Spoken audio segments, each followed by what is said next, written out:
Almost fall off my chair. That would have been hilarious. Hi. That's amazing. So I'm not sure, but I think we're live. It's amazing. I almost just fell off my chair. It's perfect. That's okay. Let's start it off on the right foot. And we'll change that you didn't fall off your chair, right? Right. 100%. Yeah. Yeah. We always catch ourselves in life if we follow the direction we're supposed to. Awesome. Well, hello everyone. It's Shelley and Lisa today, and we are going to be talking a little bit about our newest volume, Volume 7, and we're going to be hosting some of the authors today and tomorrow, 12 p.m. till 3 p.m. Eastern, and Lisa is our first guest. And Lisa, thank you so much for being here today. So Lisa, I guess we'll just start. If you want to just quickly introduce yourself and kind of what you do, and if you want to just keep going off, you can talk about your chapter, or we can wing it back and see how it goes. Perfect. Sounds great. Hi, everybody. It's so great to be here today. I'm Lisa Stamper, an intuitive coach, healer, soul guide, best-selling author, two-time, thanks to Corey, speaker, spiritual teacher, and founder of many courses and a supportive membership to help people reconnect to their sacred selves and their innate power. I really help people to reconnect to their intuition and their innate power so that they can complete their life's purpose and fulfill their destiny, which really allows them to thrive and lead their lives with love, joy, and deep fulfillment in alignment with their soul. And the cool thing about that is what my chapter is all about. It's called Lead with Love, and it's essentially a story about Trial to Triumph, and it includes excerpts from the lessons that I learned from my father throughout my life, which was so amazing. And my father actually adopted me, and he was just so amazing, and he taught us so many incredible things. He's no longer with us on this physical plane right now, but I wanted to dedicate this chapter to him just because it's so amazing, and I just love him so much, and he truly was like an angel here on earth. So that's was amazing. Thank you. So have you always been spiritual? Like, were you always guided down the spiritual path, or is that kind of something you found later? So actually, when my dad adopted me, I was about 8 years old, and we started going to church because we didn't really go to church before then. Like, yes, I was baptized and that kind of stuff, but we started going to church quite regularly, and he had a really big family. So we got together every Sunday, and I just like really loved that camaraderie of it.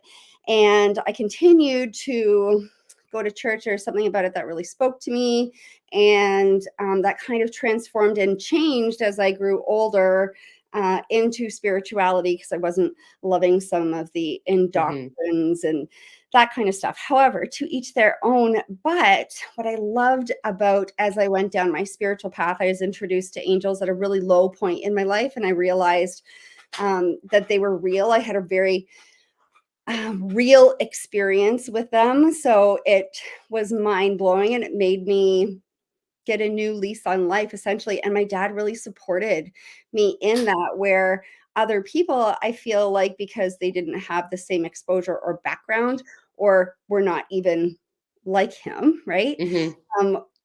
Because he had such a strong faith regardless, he was really supportive in that. So it was so lovely and so amazing.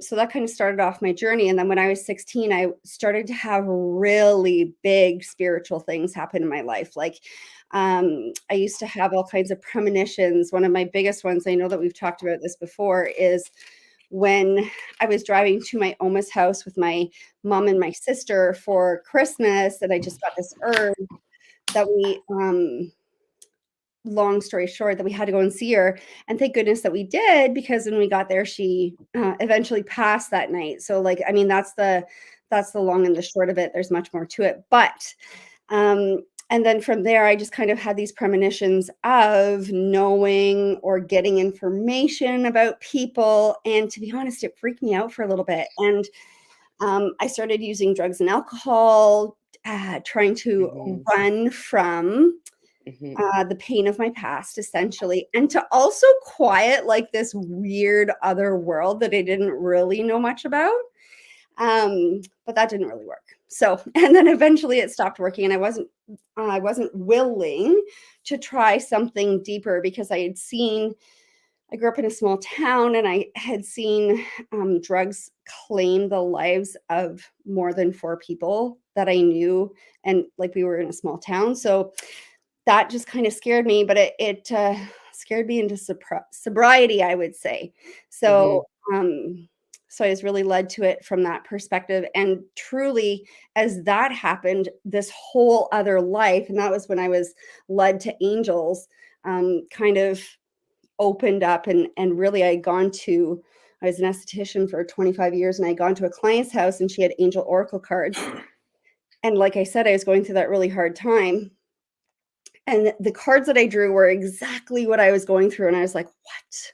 How can this be?" So then I started to take all kinds of, like, spiritual classes and do all these things, and everything started to make sense, and I realized that I wasn't crazy, there wasn't anything wrong with me, 'cause that's what I hear from a lot of the people that I work with too, like, that they're so scared of, like, that they're scared that they're crazy. However, this is actually something that is innately within us, and essentially we've been operating without another half of Mhm. us, and now it's just been incredible what it's done for my life. So yeah, That's amazing. thank you.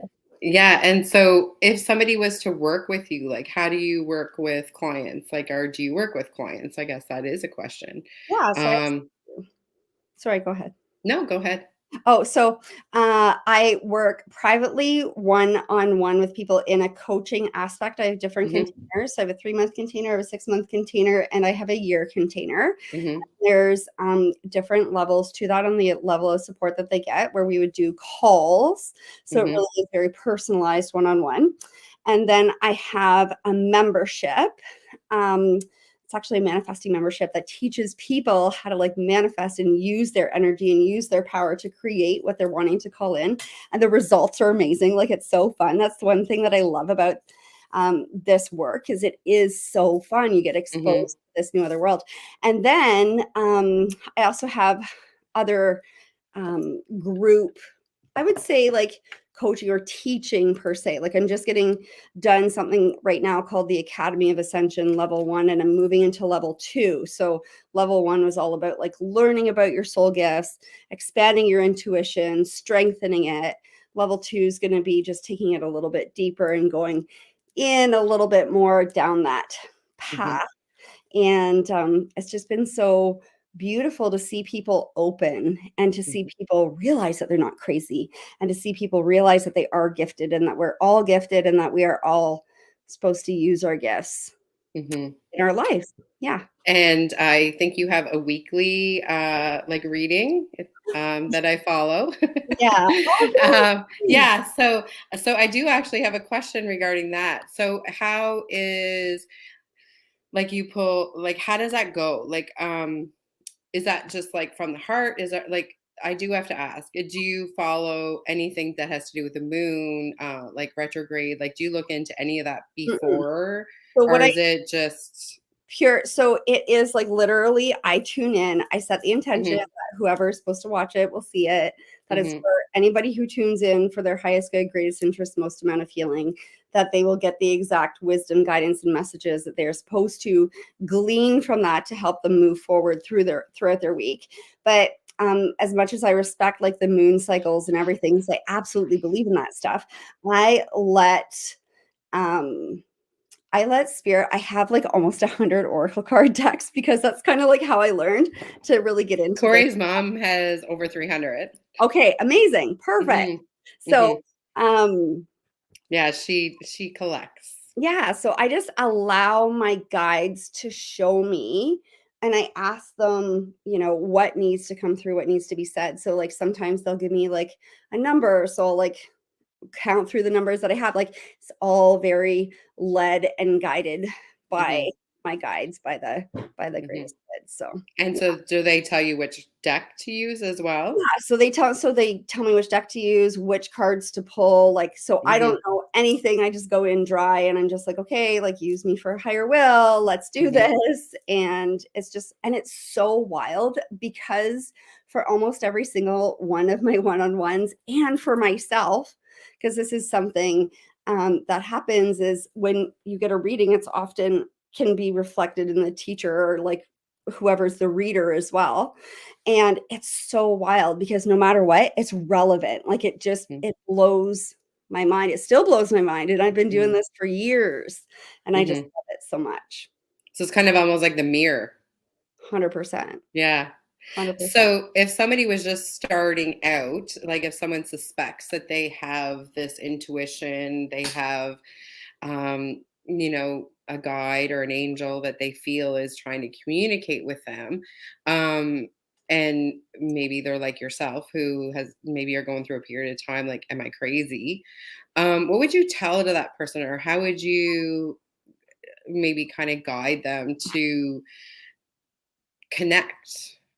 Yeah. So there's actually a very I love that you bring this up because there's something that needs to happen. It's a very specific process and something that actually is a very sacred thing and needs to be taught and make sure that they are learning from a teacher who is in integrity because there's this whole Mhm. process that you have to do. Setting sacred space, not using drugs or alcohol before you read, like, Mhm. setting your intentions properly, like, there's a very specific setup that you need to do in order to be able to do this work safely Mhm. because there is energy around us, just like that there's good energy, there's not good energy too, so we have to be safe, we have to be protected. I know people specifically who have, they were playing around, mind you, they were about 15 years old and they did a seance in their basement, but they were playing around trying to call on dark spirits, but they did. Mhm. They had to go and be exercised, like, for real. It was a very, very bad thing and a really hard lesson for them. So, like, this my advice is don't mess with it unless you know what you're doing. Learn from a teacher or somebody who is in integrity in their work and who works for the light Mhm. and, who is here to serve the greater good, and know that you're not crazy, and that, there's lots of supportive groups. I mean, there's your groups. I have something called Your Soul-Filled Life on Facebook, which is really great. Mhm. There's almost 1,000 people in there, where we come together, and there's just really great resources that you can have available to you through various different means. And I want to welcome anybody who's feeling like they are gifted or who has questions. They can absolutely feel welcome to reach out to me. Mhm. Yeah. And I think a key to, from my personal experience, is the protection. Mhm. Learning about that, because for me, I know, I went to this was before I knew anything about chakras, energy. I mean, I always felt, that side, that connection, that intuitive feeling. But the first thing I went to was a shaman, and they were working in the direction of the south, which is letting go. And I didn't know anything. And we went to this weekend retreat, and like the next week, I had a migraine, and there was people there letting stuff go. And I went there with these like bunny antennas, like I want to learn everything. Yeah, I took on everything. Of course you did. Yeah, and then, that's how I was introduced to my Reiki master, who is somebody who teaches with integrity and light and everything you're talking about. So she taught me everything, that I wish I had before I went to that weekend retreat. Yeah, it's wild that you went there and that you were just kind of like thrown into the wolves like that, but also probably so you could speak to it. Mhm. I think so, but also too, like I think it was an introduction to me too that, maybe not everybody should be teaching these things, and I hate to say that, but you know, they should have known because they knew there was different levels there, right? So they should have like I wish they would have even given us like a protection bag or a protection stone because we went there with like stones, mesa stones for your, and you know, so but maybe talked a bit about the protection side of it Yeah, because yeah, it is letting go. I mean, it's energy, right? Like if it's leaving someone, it's going somewhere. So yeah, but it really introduced me to that, um, you know, everyone has their different reasons for getting into helping other people, and some of them aren't always good. 100%, or that they don't give the all-encompassing thing that would be able to be for everybody's highest good. Hmm. Because like you said, protection is so key. I used to think I just wanna, share, I used to think this stuff was really hokey. Like, I was, like, one of the biggest skeptics ever. I did not believe in this. I thought it was woo-woo. I was like, "Whatever." Now I'm, like, the crystal wearing, tea drinking, like, Hmm. I know everything is energy and I know how it works. But yes, so I didn't really believe in protection per se because it seemed weird, or whatever, but no, it's real. And Yeah. that whole seance experience with the girls that I then helped to clear and everything after, it's like, no, this is real and not something that you mess with. Just because you can't see it with your eyes doesn't mean it's not there. And I mean, we Hmm. all walked into, um, let's say this makes me think about one of my first mentors, and she went to Europe and she walked into a castle, and definitely an energy attached itself to her, and she went down a really hard path for a while until she learned that that's what it was, right? So it's Hmm. because we're so open, because we're so empathic, and it's not to scare people, it's just true. It's like you need to learn how to manage your energy. And I truly believe that this should be taught in schools. It is integral to our health and our well-being and our ability to be able to function in society, I feel like, or even in the world. Hmm. I definitely agree. I mean, my our son's only 5 years old, but like we were sitting on the step yesterday and talking about energy and you know what's invisible, right? Like even Wi-Fi, right? Like things like that, and you know radio waves and but even the energy because he's had an upset stomach, and I'm trying to figure out if it's anxiety, and and I believe he's an empath, Yeah, so. can I tell you what it Yeah, is? so, you know, like, I'm starting to ask them questions like, you know, when you're at school, you know, like, how do you feel if this happens? Like, do you get and how do you explain it? Do you get this funny feeling in your stomach? Um, but yeah, I think it definitely should be taught at school. And, you know, and even the protection, you know, like, I'm like, "Well, maybe I should buy a bracelet for him."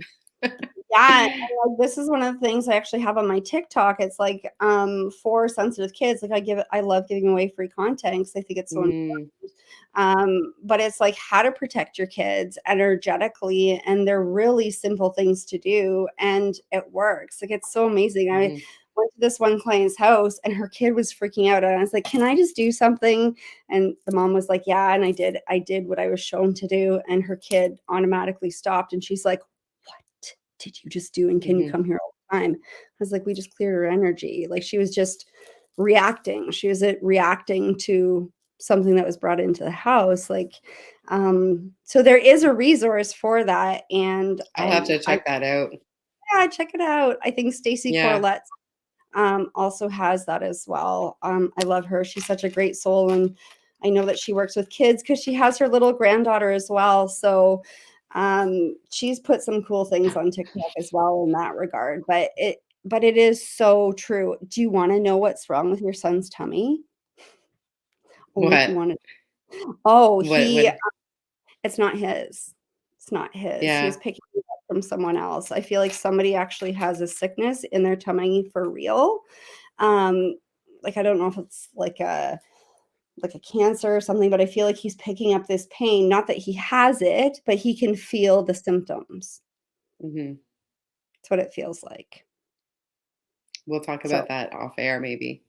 We'll talk about that also. Yeah. Yeah, yeah. So, Lisa, this has been amazing. I thank you so much for joining us, and we're just going to let our next guest in a few minutes. But um, you have a son too, and he's Mhm. around the same age as my son. So, do you sense any? Since we kind of went in the direction of children, I'm curious. Do you sense any like anything in Huge. him? Huge. I Yeah. spent the day because he started preschool and it's been challenging, and the one thing like, he's really articulate, he's really smart, and the one thing I ask him because he's been in daycare and stuff before and been fine, but, like, with his preschool, not. I was like, "What is the matter? Too many people, mom, too many people. I'm scared, I'm scared, I'm scared." Mm, It's because people don't know how to clear their energy, so they're bringing in all kinds of emotions and all kinds of these things, right? And he can just feel everything 'cause he's this big empath, which, I mean, let's be honest, kids in particular are all, excuse me, open until society or whatever shuts that all down, or things that mhm, they learn, or whether it's through like parents or whatever, or school. So yeah, so they're just like these little open antennas that are so full of light and love that all of a sudden he can pick up all this stuff. So I love that he can articulate that. So I've been doing like every night we clear his energy. Every morning we shield him. I ask him what color his shield is. I spent the weekend making him obsidian bracelets, like out of crystal, and I like tucked because he wouldn't wear the bracelet, so that's fine. But I like tucked a little stone in his little pocket, just because then that's to amazing. deflect some of the negativity, because it actually works. Like, it actually works. I was so blown away on the weekend. I walked into a, because again, I used to think this stuff was hokey. I walked into a crystal store that was having a museum exhibit, and I was having such a hard time with Jack integrating to school because I can feel him so much Mhm. and how upset he was. And I walked into this crystal store and I was like, oh, everything's better now. Because like just the energy was transmuted. Yeah, it definitely is. Well, and they're just little people, right? I mean, they're just little us. I mean, and we were that age at one time, and we were probably experiencing it as well. But to have parents who can kind of nurture that, I think is so important. You know, 100%. it can definitely go the other way. I mean, my way was similar to your path, probably a little longer, but of just being told you're crazy or thinking you're crazy. And yeah, I think it's amazing that they're open to it too, right? Like open to the learning and being okay with like, okay, mom, and the bracelets, for Corey and I, like we were old parents and, we There was no naturally, yeah, and naturally got pregnant. And I made a fertility bracelet and then I made a fertility Malabi, like with Malabi. Well, chose, and every day I prayed, right? And we got pregnant twice, right. and yeah, I believed in it, right? And I think that's the power of belief too. The mindset 100%. of believing it. 100%. That's all part of it, and the intention and all of that. I mean, it's all together. Like, we really do create our reality. So I love that you were able to bring these humans in by the power of your intention and creation and all of that. That's beautiful. That's awesome. Well, Lisa, so I heard TikTok, and I heard Facebook, Yeah. and YouTube as well, I think. Yeah, I'm not really on there so much because I found that Okay. that platform went down a little bit more, Okay. but, TikTok and Facebook are the 2 bigger ones. Okay. And Lisa Stamper. Yes. Awesome. Well, thank you so much. And yeah, I'd love to chat with you a little bit offline sometime soon. Sounds good. Take Okay. care Take so much. care. Thank Bye. you. Okay. So we have Allison. Hello, Hi. Allison. Oh, the magical Heidi. She just like takes in, takes out, and does all of her magic. And she's amazing. So I saw your face not too long ago today. I know. Thank you. It was so great for Corey to have me on. So thank Hmm. you for that. Yeah, well, we were just discussing your event afterwards, and I was like, I need to go to something like that. So he has an idea. So we'll talk about that offline as well. Oh, So nice. yeah. Awesome. Yeah. So, Allison, how are you today? Doing I'm good? I'm doing great. Yeah, it's been a weird like 7, 8 days because we had to put our 15-year-old Black Labrador down last Oh, Tuesday. I'm sorry to hear that. I know. That is So hard. 15 years. it Yeah, is. that's It is. yeah. It's like a child. I was just listening to you talk about, manifesting your babies into the world, and we manifested Bailey into the world, and so, it's a beautiful process to be Mhm. there, Mhm. with your animal, but it's also just really super painful and weird. So It is. Yeah. Do you have any other animals by chance? we do. So we have Mhm. a golden retriever shepherd mix who Okay.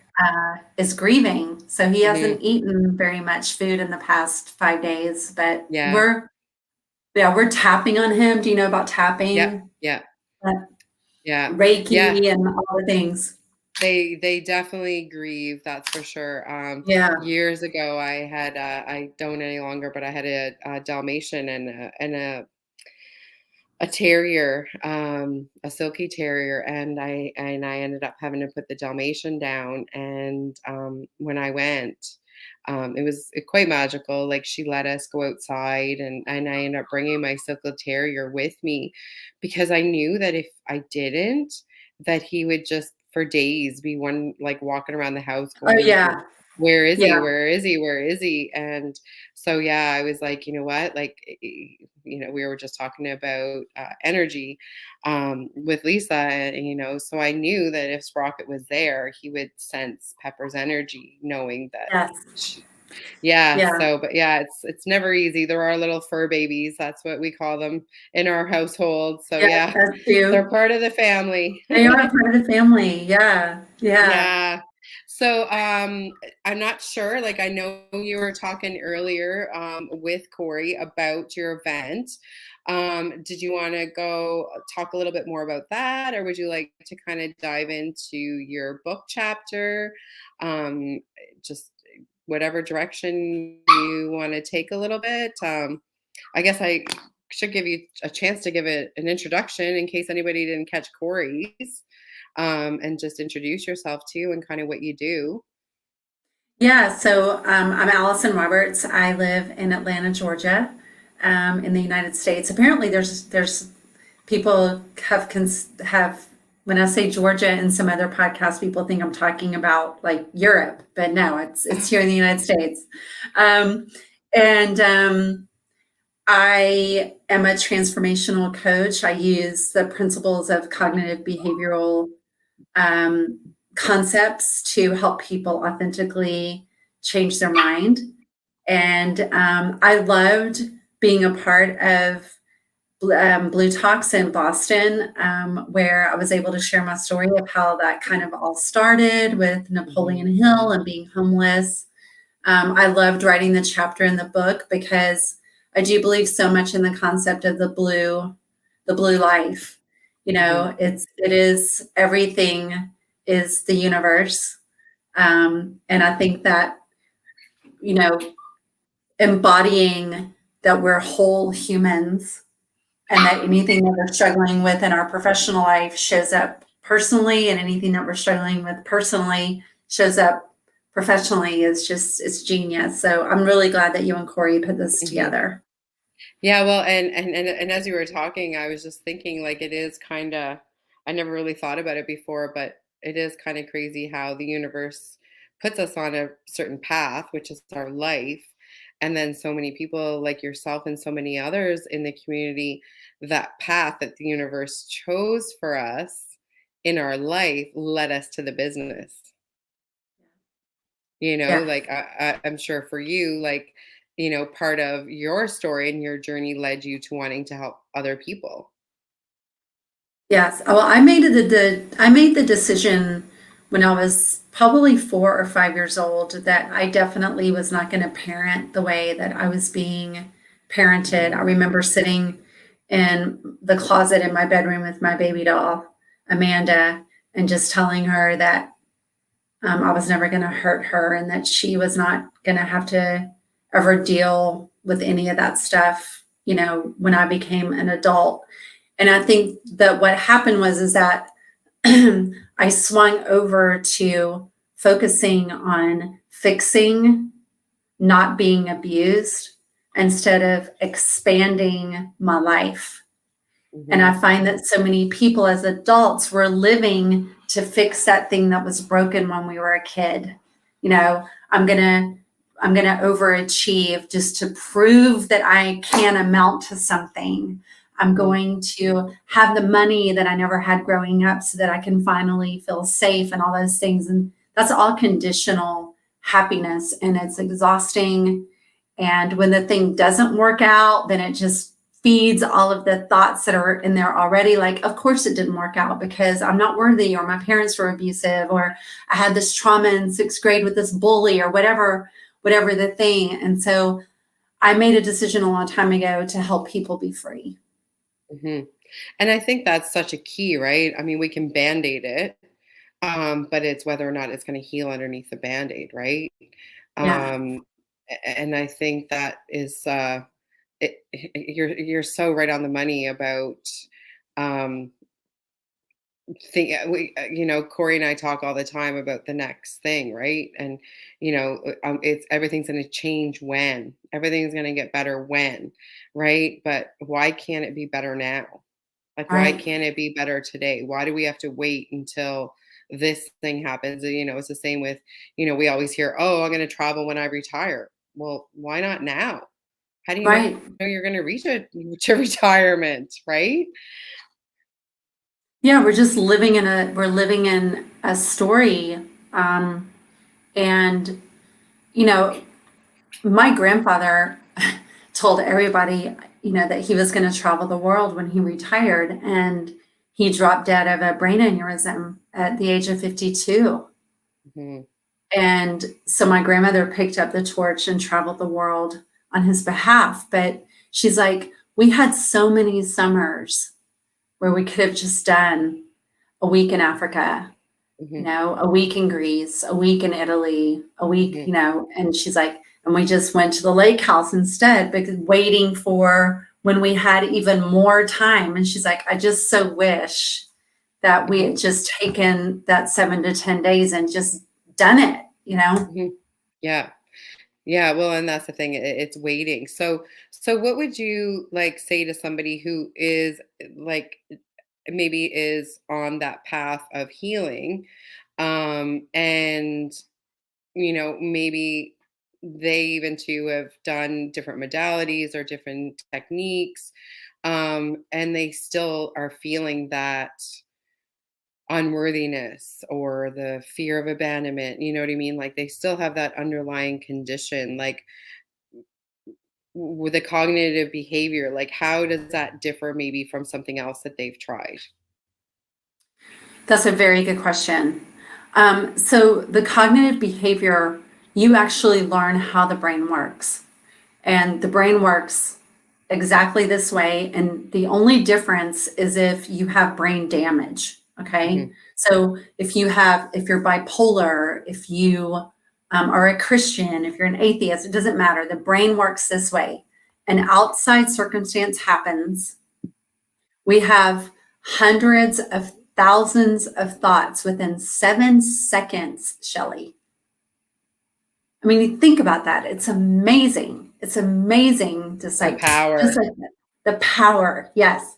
So 2% of those are forward brain, that's conscious brain, and all the rest of them are subconscious. So you don't even know hmm most of the thoughts that you're thinking about an outside circumstance.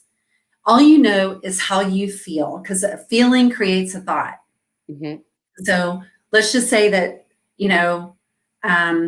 you get an email, and then the email says something in it that you don't like. So you're not sitting there going, what do I think about this email? How can I think differently? No, you're just like, oh man, I can't believe it. I just, blah, blah. And then you fire off something back, Or you walk outside and you're steaming, or you go to Corey and you're like, I can't believe that this person sent this to me in this email, blah, and it ruins your whole day. Mm-hmm. Or possibly ruins not only the day, but the relationship. Mm-hmm. So cognitive behavior teaches you to become an observer of your behaviors first, because behavior is everything. Mm-hmm. And then secondly, the meaning that we give things, because the meaning is also everything, because the meaning is the level of stakes that you're giving something, right? And then in that observing, and it's a very unique skill set, but in that observing, you start to become very keenly aware of who you are, what drives you. And until you can figure that out, it doesn't matter. You can meditate 15 hours a day, 7 days a week. You can tap, you can do energy healing, and all of those things are needed and they're amazing. But those things do not make you cognitive. Mm-hmm. They just heal your nervous system. I'm not sure. You've probably heard Corey talk about it. It's the events plus the response equals the outcome, right? So that's kind of what you're talking about. So even before the response or the reaction, yours would even be like an O in observe. Yes. Is that what you're? Yeah. And so at that point, is that like when you're observing your thoughts? Like, is that like when, so if the event happened and say I didn't get a job. So if I was to observe, if I got an email that said I wasn't chosen, is that when I would like sit there and go, oh, okay, I didn't get the job. And then my reaction is because I'm not worthy enough to get the job, or I'm not good enough.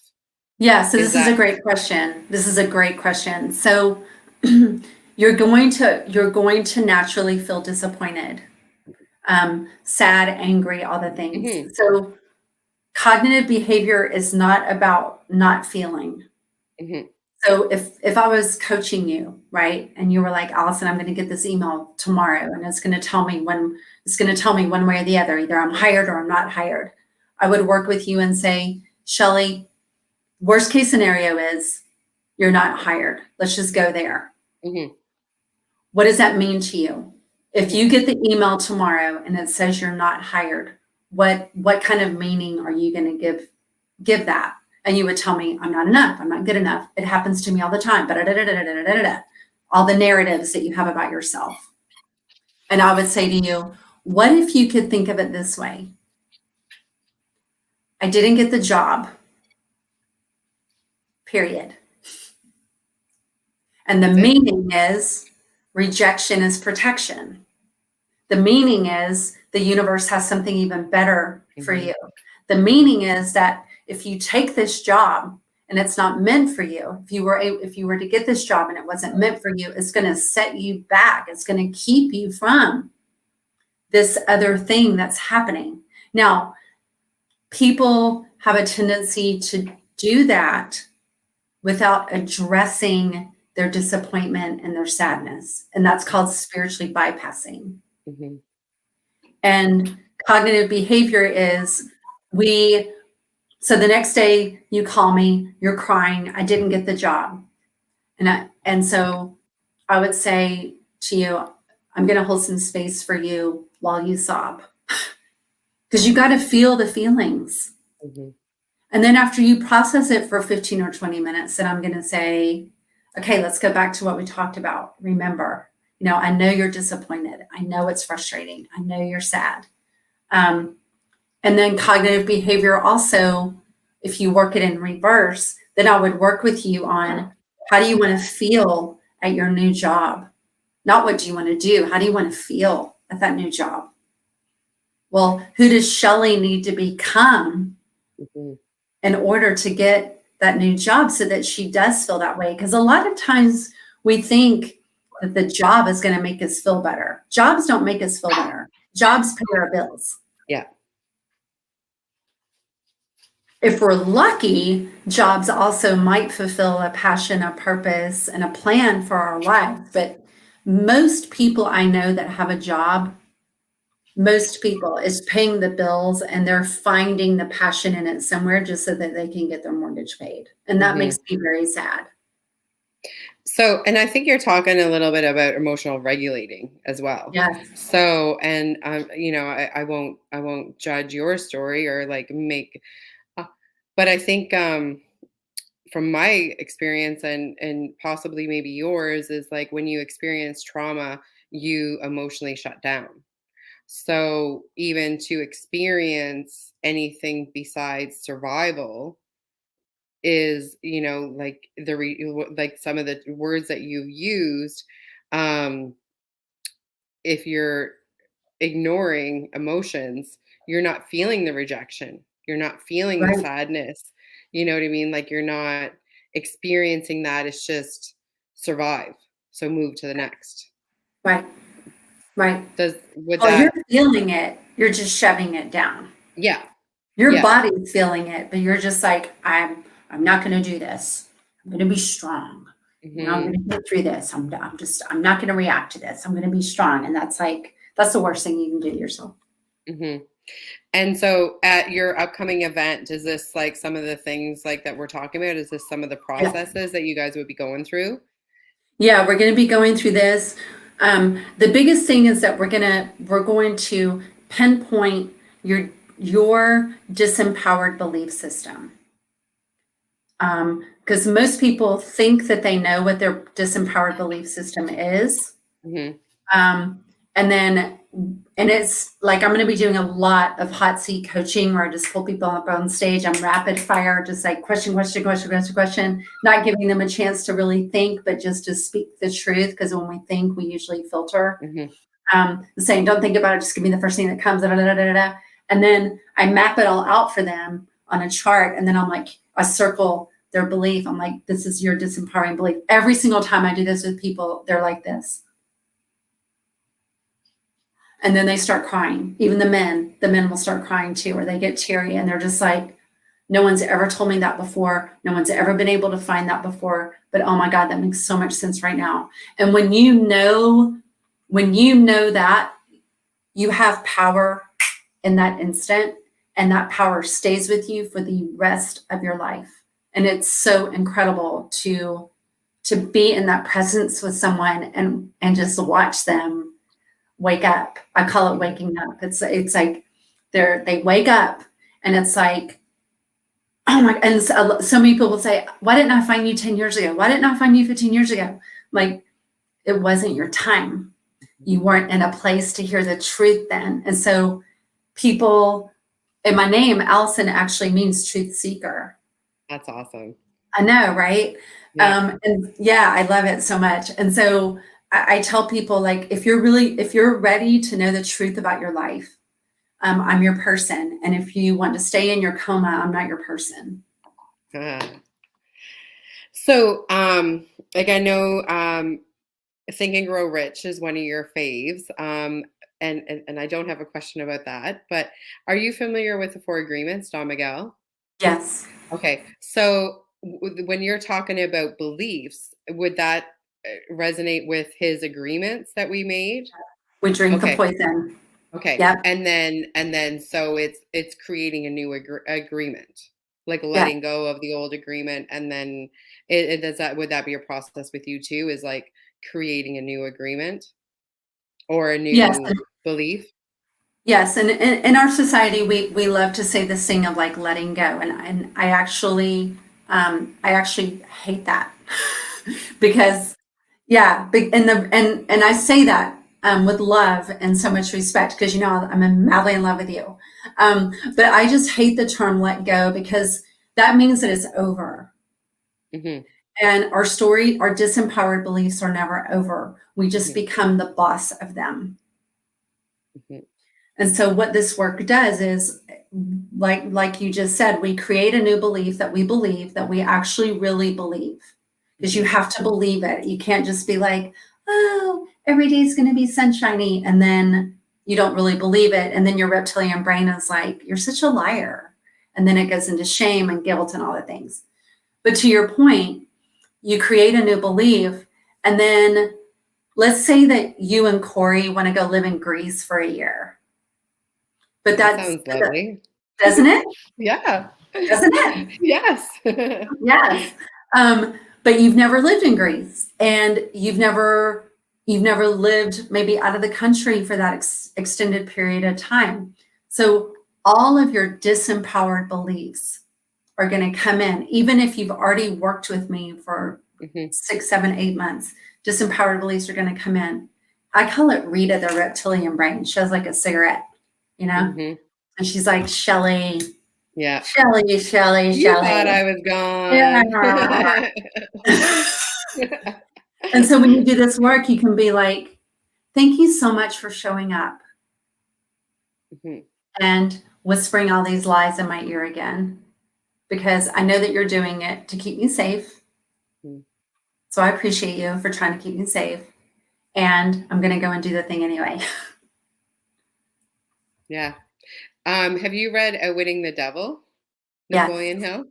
Yeah, when you were speaking and you were bringing her up, it was, I had never read it, and I've been listening to the audio the last couple of days. So when you brought her up, it reminded me of the interview with the devil, and that is kind of what it is, right? Is that devilish part of our, subconscious telling us that we're not worthy, that we're not worth it, we're not all these things, right? And telling it that bye-bye.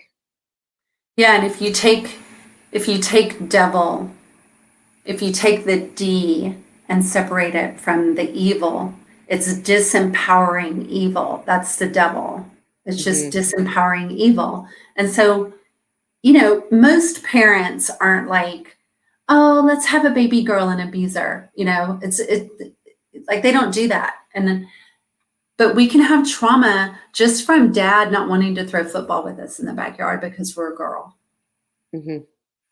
Just something that tiny little thing you can carry around the rest of your life. Like, there's innately something wrong with me, which is shame. Dad didn't want to throw the football with me. And so dad was he just didn't want you to get hurt because he didn't want this little baby girl to skin up her knees and have the breath knocked out of her. So he was protecting you, but you didn't receive it that way. And so a lot of people misunderstand trauma, that it's always intentional. It is not always intentional. It's not always rape, murder, all those things. Most trauma comes from our perception of something that has nothing to do with us. Well, and through my own, I've been very open with, everyone about my journey with mental health and addictions and stuff. And so I'm in the process right now of going through some EMDR. And that's one thing that in my last session she was talking about is, a capital T trauma and a lower T trauma. So what you're talking about, the rape and, things of that nature, yes, those are capital T, but, the other is a small t, but it still is a trauma because we're still holding it. The energy still is there. So even for me, I and I've done quite a bit of work, but to hear it that way, it just kind of made a difference. Yeah. And I'm sure she told you this too. And a lot of people don't understand the definition of trauma. I'm sure you know it. But trauma is your reaction or response to the thing that happened. That's what created the trauma, not the thing. We create the trauma within ourselves because that trauma changed the perception of who we thought we were, or what we thought the world was. And I spoke to a gentleman the other day, and he was like, well, Allison, I don't have any trauma. And I was like, denial is so cushy. And he was like, well, that's not fair. And I'm like, we all have trauma just from COVID. It changed everything. Yeah, I have someone in my life who's like that, and I just call him easy breezy. Everything is just easy breezy, it's just, and and that's just it. It's denial. I'd rather not look at that. Right. Yeah. Exactly. So, and I think that's a hard part of the healing process is looking at it, right? Is looking at, I'm sure even for you, like, when you started down this path, is shame and guilt is a big factor. So what is the difference between shame and guilt? Yeah. Thanks for asking. So, I actually trademarked the word shilt, Oh, combination of love it. shame. Yeah. Thank you. Love it. Thanks. So shame is the belief that there's innately something wrong with you. Mhm, And guilt is that you can't do anything right or that you do mhm, everything wrong. mhm, So people walking around believing that they're broken and that they can't get it right. That's mhm, shame and guilt. And most people on some level, either they have it right in business and feel really, really good about it, and their personal life sucks, or they have it all together in their personal life, but their business life sucks because until it's got to land somewhere until it's healed. mhm. So it's going to find itself either in your love or your money or both. Yeah. And I think it's important to know the difference though too. I mean, even raising a small boy, right? For him, There's, oh my God, yeah. your boys are so precious. But being I want them to know the difference between him being a bad boy and he is a bad boy, right? Like the belief that I'm bad in everything, like I've done something bad versus I'm just a bad boy. Does that make Right, sense? exactly. Yeah, Yeah, because I think that's really important to the psyche is to, okay, I did a bad thing, but that doesn't mean I'm a bad person because we all do bad things. yeah, and my 4-year-old grandson and my daughter, they live with me, and Hmm. the way we frame that with him is that you're making a choice that's going against who you are as Hmm. a person because you're a good boy. Hmm. You're making a Exactly. choice that's out of alignment with who you are on the inside. And people are like, well, that's adult language. No, it's just language. And it's just like anything else, as he grows, we're planting those seeds. Hmm. He's going to grow into, am I making a choice that's in alignment or am I making a choice that's out of alignment? And you're doing the exact Hmm. same thing with your Yeah. boy, and that's amazing. I mean, that's incredible. Shelley, that is like the best gift that you can give to him right now. Hmm. And we use that word all the time, choice. This Yes, or that. Right? And because life is, I think parents just think that they can, tell their kids what to do and control and everything else, but and not realize that, there is a little brain in there and they can make choices and they can learn how to make the right choices. absolutely. So, Yeah. so Allison, so that we had up here the whole time your website, and if anybody wants to sign up for the program, it is in October, I believe. Yeah.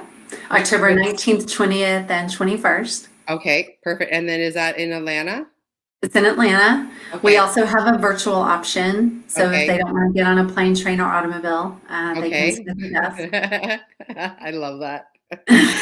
Okay. And then also, everybody, we're trying to get you guys to go out and get some pre-sales of volume 7, and you can read all about Allison's book in volume 7. And Allison, I guess I'll either see you in Atlanta or I'll see you in Miami, right? Yes, you'll Yeah. definitely see me in Miami, and I really hope I Awesome. see you in Atlanta. That would Yeah, be you might. incredible. Okay. Thank you, my Thank friend. you Take care. too. Bye. Bye. Okay. How is everybody doing? We're doing good on this end, and we have Christine now. Hello, hello, hello. How are Hi, you? Sally. I'm great. Thanks for having me. I'm so Thank happy to be you here. for coming on. I know it was kind of a last minute thing, and so thank you so much. I'm looking, is that your real background in behind there? I'm loving that Very lamp. real. It's real. Yeah, you never know these days. No, it's Um, not real. oh, it's not. But it Okay. could be because It's it has pretty a guitar. cool. I love to play the guitar. And it Awesome. has a fireplace. I love fireplaces. The TV could go, but it's okay. It was in the picture. Yeah. Yeah. I love that lamp though. I love the color.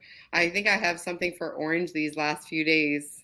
So, um, so Christine, volume 7, we have you in volume 7. And so thank you for coming on. And I don't have any bios in front of me. So if you want to just take a few seconds and kind of introduce yourself, and then and we'll see what direction we go in from there. Okay, so I'm Christine. I'm a trained physician, a naturopath, a lot of more things. And I'm currently working as a holistic health and life coach, specializing on helping people with mental health issues, depression, anxiety. If they're overweight, it's even better because I also can help them to lose weight and I help them with parents. And one of the things that I discovered is that people that fulfill their life's mission and passion, they have that little sparkle in their eyes. And that's how I got the idea for this sparkle. And so I wrote a whole story around it. And I help people recover their sparkle. Because I found most people go through 7 stages in their life. And that's what I describe in the video that hopefully Corey will put out as a BRU talk at some point. Mm-hmm. It was an online thing. And the last sparkle, that's a chapter in the book. And it shows the last chapter in the life of the heroine, Harriet Harriet, when she already is sparkling Susie, and she's talking to her granddaughter. And it really inspired me because we're all getting older, and don't we all like to lay on the back in the grass and look at the sky, and at night at the starry night sky and the sparkles, stars in different sparkle flavors, some brighter, some little less. Mm-hmm. That inspired me to write it. That's amazing. So I am curious, and I'm not sure if you'd be open to share it or not, but you say you go through 7 stages. So does everybody go through 7? Like you believe everybody goes through 7 stages, or it could be different for different individuals? I believe transformation from a person that is distraught, depressed, and not feeling good to feel absolute healthy and vibrant and sparkling. Yeah, there are 7 stages. And the first stage is that we have to look back. I call it, of course, sparkle. It's an acronym. Oh, okay. That's even easier. Yes. And the first stage, of course, is that we have to look back to see clearly our past and why we can't sparkle right now. And then we have to look to the future and find our future sparkles, even if they're not yet there. And then starts the work. The automatic sparkle extinguishers need to be annihilated. And then we can rebuild and recover the sparkles around us. And we can discover the keys that we need, the habits, the skills to recover our happy sparkle. And then we can start to live daily with this sparkle. And the last stage is when we really fully embrace our sparkling future. That's amazing. And I always say we live forward, not backwards. Yeah. Yeah. I heard a term once, and that's why the front of our windshield is so big and our rear view mirror is only tiny, because that's where our focus that's where we should be focusing, right? So but like with you, obviously I wanted to quickly touch on mental health and COVID, and Zoom and the new world that we're living in.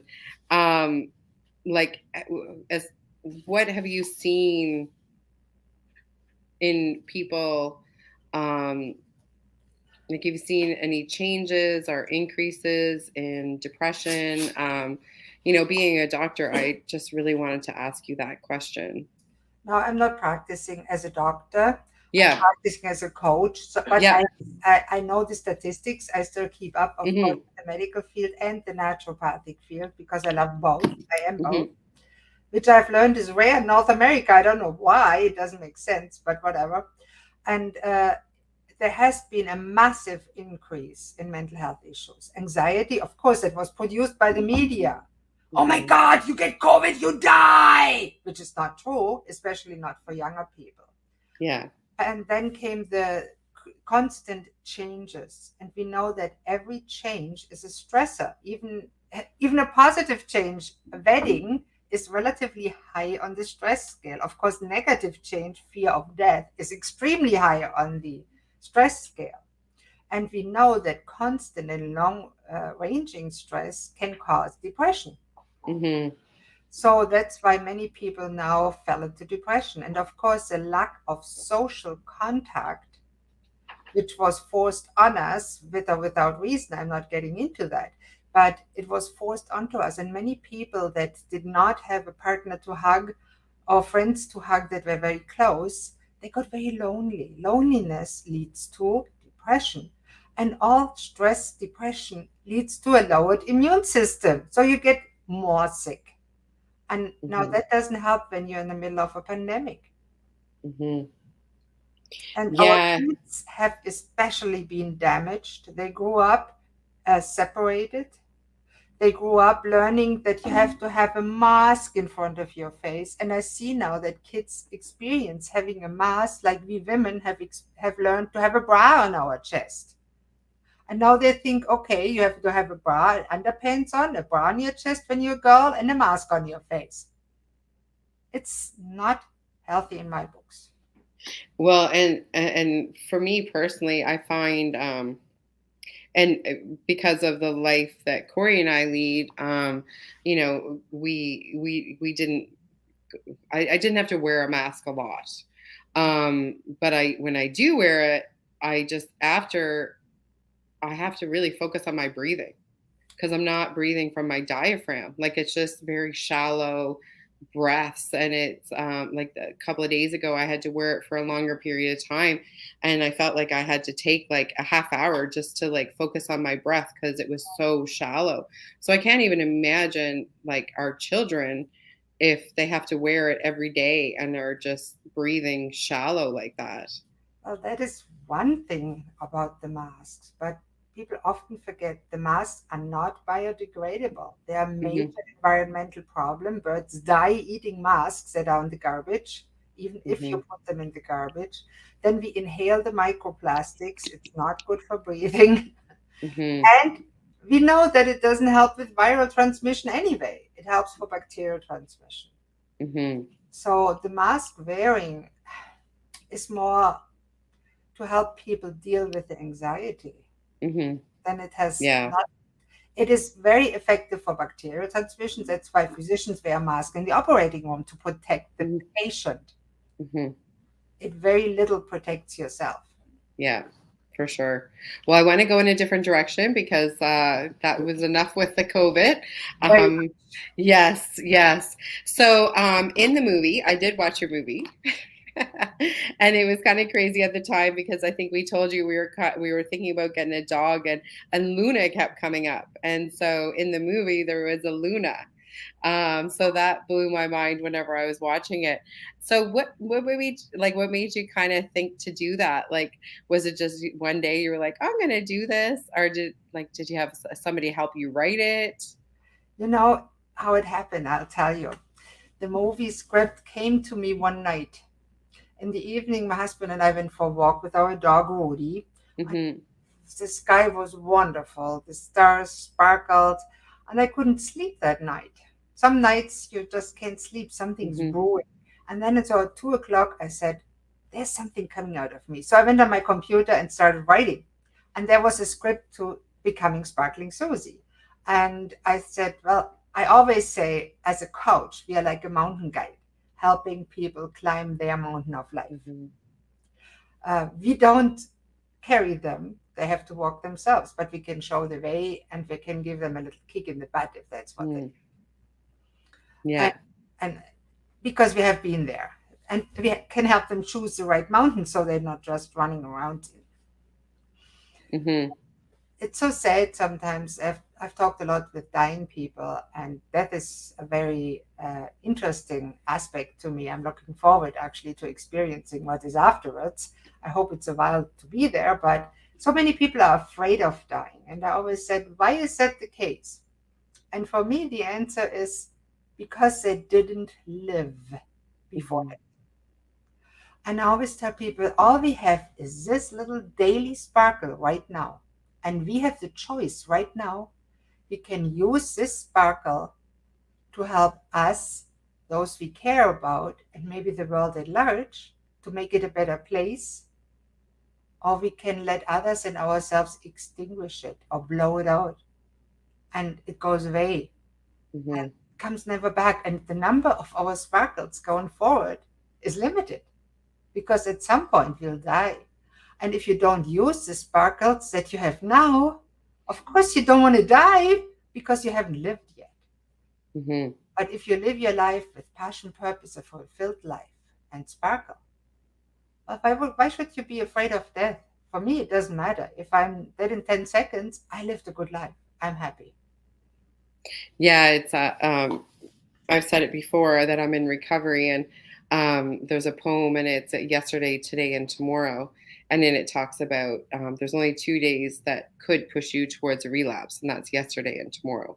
Mm. So it's all about, and in the program, and they, that's what it really is about today, right? The 24 hours and what we can do in that 24 hours. I love that you said extinguish, because Corey probably might know where I'm going with this, but yeah, we heard it said before that, if you got one foot in yesterday and your other foot in tomorrow, then you're pissing on today. So, Good one. I yeah, like it. yeah. So essentially, you're extinguishing your sparkle. So, yeah. That's why mindfulness is so big. And it's a great thing because it means living right now and paying attention. That doesn't mean never planning again, but it Hmm. means not living in the past, feeling guilty about what happened, or regretting or blaming others for what happened in the past, and not totally being focused on the future and saying, oh, tomorrow I'll be happy. In 10 years, I'll be happy. When I have the big house and the big car, I'll be happy. Happiness is a choice. Yeah, I think it is. And but for some people, it's hard to make that choice, Yes. um, or know where to start, It's very right? hard. And Um, that's you, where a good coach is helpful. mhm. And so if you were just working with somebody for the first time, like what would that process look like? Would that, so you would just start at the beginning, right? Is that where you would start, is looking at the past and then move Now, forward? first, I would talk to them for about an hour, Hmm. and it's a free session basically. And I talk with them about everything they want to have, get them a crystal clear vision of what they want for their future. And from there, we can see what's holding them back. Hmm. Why is that happy future not there now? And then we can develop a strategy plan for the whole coaching program. Hmm. And then we follow that program, and that basically the program itself follows the 7 steps. We have to evaluate the past, but we don't linger there. We just find out, okay, that's where it started, and that's are your genetic risk. I like to talk about the 5 dimensions of health and mental health because we are not one dimensional being. Mental health is not in your mind. Mental Hmm. health is a whole person. We have the physical, the mental, the spiritual, the social, and the financial dimensions. They all have to be considered when you approach health, not just one system or Hmm. one thing. It's not just one thing, it's a conglomerate of many things working together to either help you or hurt you, and you can influence it. Hmm. Yeah, and I think that's where you know some people don't realize that it is multidimensional, and and then all their focus kind of goes into, and I'm guilty of this too, right? Is like you may put your focus on those 3 areas, but you're still feeling stress, or you're still feeling off balance, and that's just it. It is off balance because your focus is on these 3 areas, but you're missing a couple more. Shelley, you mentioned a very important concept. you said it, balance. Hmm. Our whole body, mind, and spirit is made to be in balance. It means sometimes we have to be out of balance to get back into balance, because you know the principle light and shadow. Hmm. If it's constantly light, we don't know what dark is, and if it's constantly dark, we don't know what light is. And all our body systems are in the middle, and they have to go up and down towards a healthy middle. If that is out of balance constantly, and constant mental or constant physical stress can do that, infections can do, hundreds of things can do that. And that's a detective that's needed to figure out what's the thing that brings your life and your health out of balance. Hmm. Homeostasis, balance, same thing. Yeah, Corey had Kelly Cardenas on. I think it was last week or the week before, and I love what he said. You find the message in the mess, right? And so that's kind of what you're talking about too. Is when you're off balance, that's where the message probably lies. I always say pain, whether physical or mental, is an indicator that you need to change something. Hmm. So pain is very important. It's not something bad. It is very good. There's children born without the sensation of pain. They die because when they have appendicitis, our belly hurts, we go to have Hmm. surgery. They don't. They die. Hmm. It's terrible when you can't feel pain. Our mental pain is also made to tell us something and not just to squash it with some zombie pills. Hmm. Short term, Yeah. no problem. Long term, I'm not a friend. So Louise Hay, Not like heal your body, which is your thoughts affecting your body. Um, do you believe in a lot of what she talked about? I love Louise Hay, and I personally, and that's why I love Corey and you and all the people in there so much. Hmm. I very much believe that there's a universal energy that we need to be connected to. Hmm. I love analogies, so I compare it with the radio sometimes. Now, Hmm. our brain, our cell phone is more modern. Our brain is kind of the hardware. You need the physical cell phone or it won't work. And then our mental thing is the software. Without the Android or iPhone version of the software, your phone don't work. But still, if you want to watch your favorite movie, you need a third dimension, that something that you know is there, but you cannot see. For the phone, it's Wi-Fi, internet. For us, Okay. it is a spiritual realm. There's something there that we cannot see, but it's there. We know it's there. We feel it's there. If you deny it, well, you're out of balance at some point. And that all influences each other, the mental realm and the brain. And different people express it in different ways. And for thousands of years, the philosophers, the wise people, and Louise Hay, I love her, she's certainly a wise woman, and Wayne Dyer, and they all say the same thing with different words. And it's an eternal truth. One of my favorite books is Siddhartha by Hermann Hesse. He won the Literature Nobel Prize for that book. Okay. I'm I go gonna to have all to my get that. clients and say, read chapter 10 and tell me what the river did when Siddhartha sat next to it and listened to the river. Hmm. Yeah, I was just asking about Louise Hay because, she's been influential in my life, and um, still to this day, if I'm sick or anything's going on, that's where I go. I love Louise Hay. She is very inspiring. Yeah, Yeah. yeah, She's a no, great and woman, has achieved a lot. yeah, and I guess what I mean when I say that's where I go is like if I'm feeling an ailment, then I just put in what the ailment is, and then it'll usually say what the positive affirmation is and what the negative thought is, and generally it's right on the money as to that is kind of what I've been thinking about, or that is what's going on in my life, and then replace it with that positive Yeah. affirmation. So, And I love positive affirmations, but they have to be realistic. They have to be something that you actually can believe, or they won't work. And mhm, I know I differ in that with some practitioner, but I'm on the teaching team of Dr. Amen, who I absolutely love. Hmm. And he affirms that too. He says a positive affirmation has to be believable by your brain to actually work. So what about what about becoming believable? Absolutely. And there are steps to it. For example, when somebody is really depressed and Yeah. thinks, I'm worthless, classic thought of a depressed person.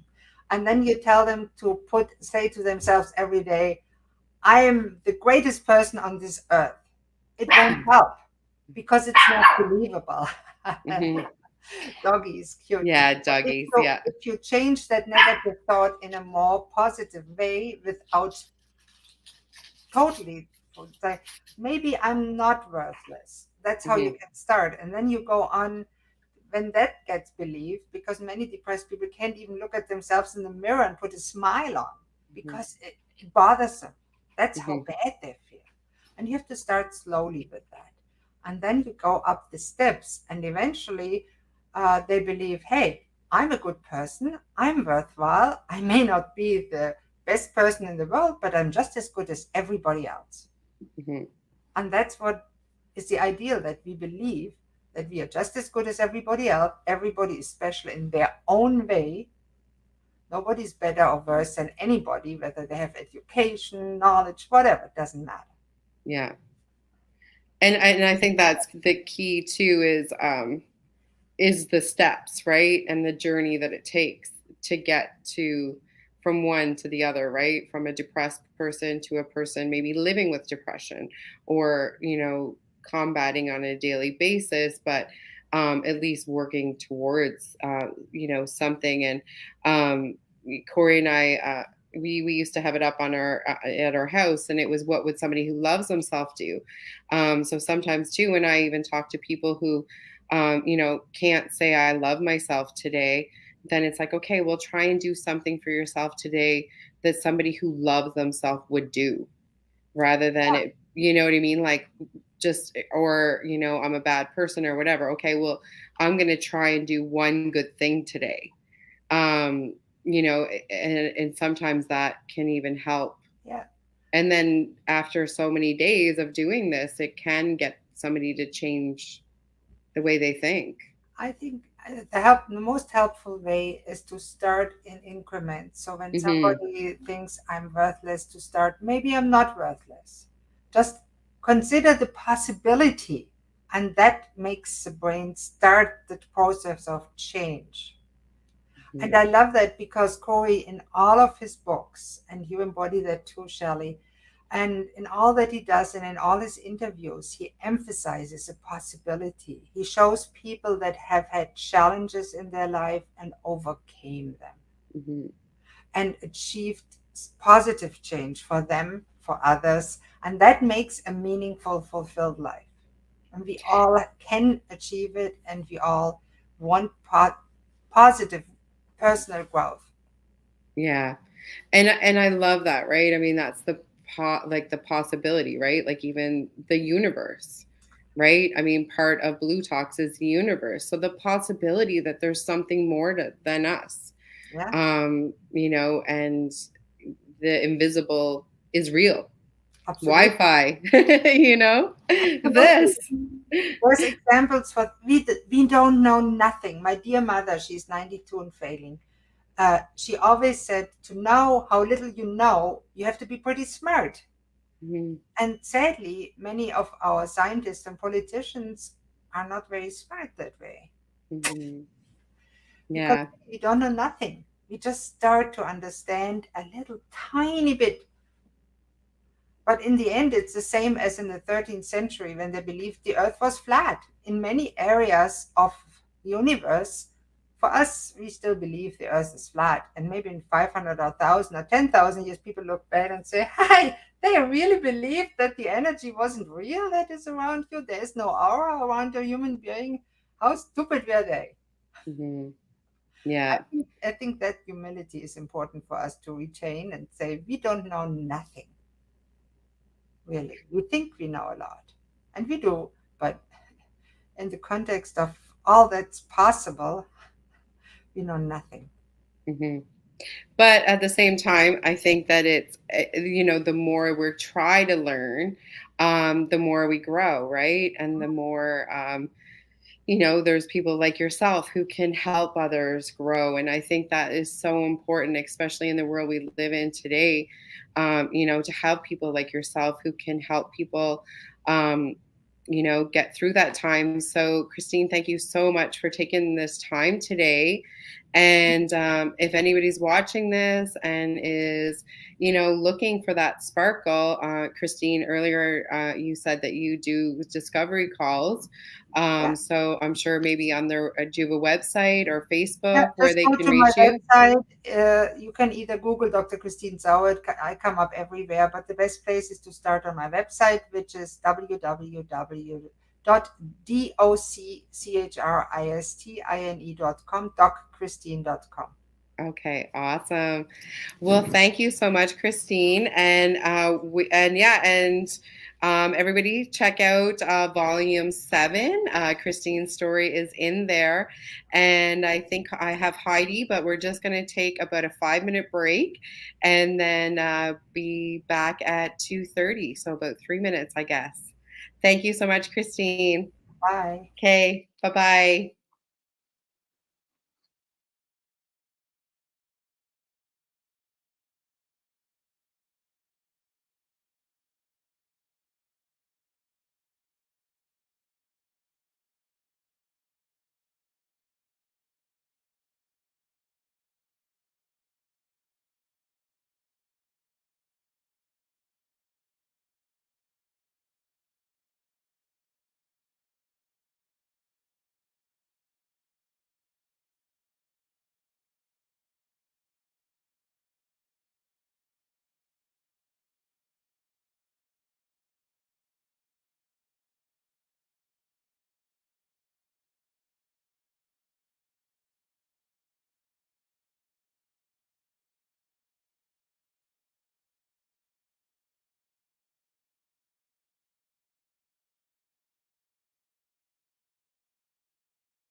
Hi, everyone. We're back again, and we have Alec. Hello, Alec. How are you? Hello. I'm very well, thank you. It's nice to be here. Thank you for coming all the way from across the pond. Yeah, indeed. I'm in Wiltshire in the UK, which is the county that houses Stonehenge, to give some of your viewers a bit of a landmark. Well, you at one point told me that you lived in Serenity Town. Was it Serenity Town that you called it? Yeah. So, and we kind of laughed about that, but you didn't mention Stonehenge. That is on my wish list. Well, if Stonehenge is on your wish list, then you need to come very close to me to Avebury Circle, which is a World Heritage Site, and the stones you can be up close and personal with. You can touch them. My son climbs on them. My dog has even been known occasionally to lick them. That's how close you can get. And the energy is incredible, very intense. So do you ever go to any of the ceremonies? Like I know, is it the fall equinox? There's an equinox that they have a celebration, isn't it? Is it the fall? It's the spring equinox today, Oh, actually. spring. Okay. Sorry. Yes, you're right. Autumn equinox. Okay. And have you ever attended? I haven't. That falls today, actually. And I think it is. it's at around about 2 a.m. in the UK. Mm-hmm. So, wow, that's amazing. So, Alec, we had your chapter in volume 7, and so do you want to just take a second and everyone now knows you're in the UK, but maybe just talk a little bit about Desired State and kind of if you want to talk a bit about your journey and how you got to where you are now. I'll just let you share that. Sure, thank you. So Desired State is in effect a decision-making model and a coaching framework, and can be used in a number of circumstances. I've presented it to the International Criminal Court, to an online college in Canada, and its uses are broad. It's also been featured in part in the Global Summit event series, which is an online series of presentations around mental wealth, but other aspects as well of our journey, what it means to be a human. The model itself, Desired State, is a phrase used within NLP and some other coaching methods, and it's the place that you want to be. So as I present Desired State as a business model and a coaching model, it's intended to help people live free of unhelpful anchors in the past and free of anxiety about the future, so that they can live optimally now. And that involves work around core values, core identity, core beliefs, and is interwoven with the decision-making model, which is loosely based on the policing national decision-making model from the UK, which is used for rationales for firearms incidents and safeguarding and other areas of risk assessment. Okay, so for our listeners, if we have different levels of, maybe just getting introduced to the world of healing and all the. So, what is NLP? What does that stand for? NLP is neuro-linguistic programming, and it's changing the inner voice, the self-talk, from the sometimes covertly critical and unhelpful to positive framing and well-formed outcomes. As an example, people often say, I want to lose weight, whereas an NLP framed version of that would be, I want to live a healthier lifestyle. So it's just flipping the script, the negative thoughts, and shaping them into something that hopefully you can manifest much more easily. And so how did you get involved? You had mentioned the police force, So what is your connection with the police force or the criminal department? I was a police officer and overlapped that with being a paramedic here in the UK for over 30 years. And really, the model was something that I created, pulled together from lots of different kinds of talking therapy, some spirituality, mindfulness, and it was designed really to fill the gaps in what the Western medical model had been able to offer me.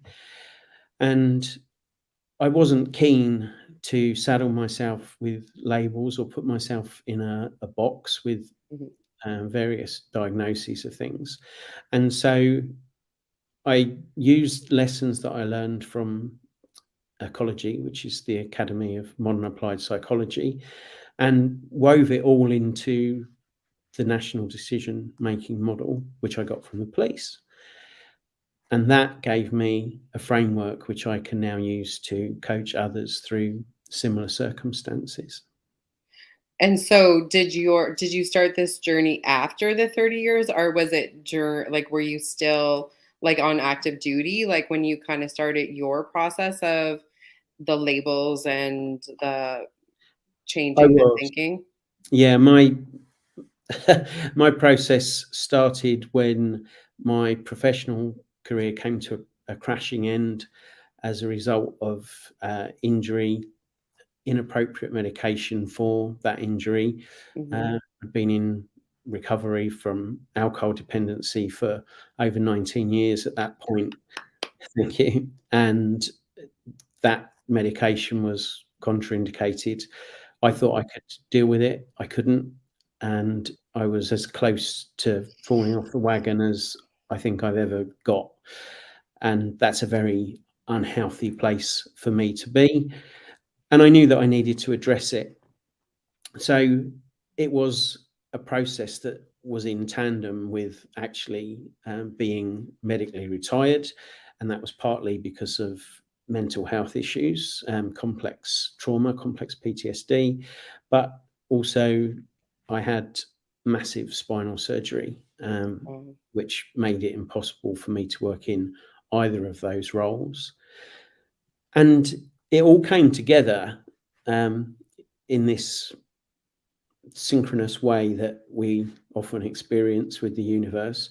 And actually, as I was in a position to feel solid and stable and comfortable again, I was being retired from the emergency services and I was ready to go with desired state, all in the same sort of time frame. And that was when I was introduced to you and Corey and others. And mm, now there's a chapter. now there is a chapter, and you guys have an upcoming 24-hour event. Yeah, is that September 30th? Yeah, we've got one on changing the face of education, and Okay. then in October Oh yeah, we've that's got October. Is World that October 4th? 10th, World 10th? Mental Okay. Health Awareness Day. That's a 24-hour Mhm. event and covers the globe. There will be Mhm. something in every time zone, um, Mhm. and that's very exciting. Mhm. There's a number of ecologists, which is what we call people from the Academy of Modern Applied Psychology, but there's also a lot of other speakers with a vast array of fields of interest behind them. So. Mhm. And so from your like for your like your life experience and what, being a part of the police department, and I don't mean to focus on this, but you never know. I go where the universe takes me to go with my questions. So maybe we have a listener who might be in that field, but like obviously trauma um, is and I don't want to label and I don't want to judge, but it also is a male dominated field normally. Um, so how much is it talked about?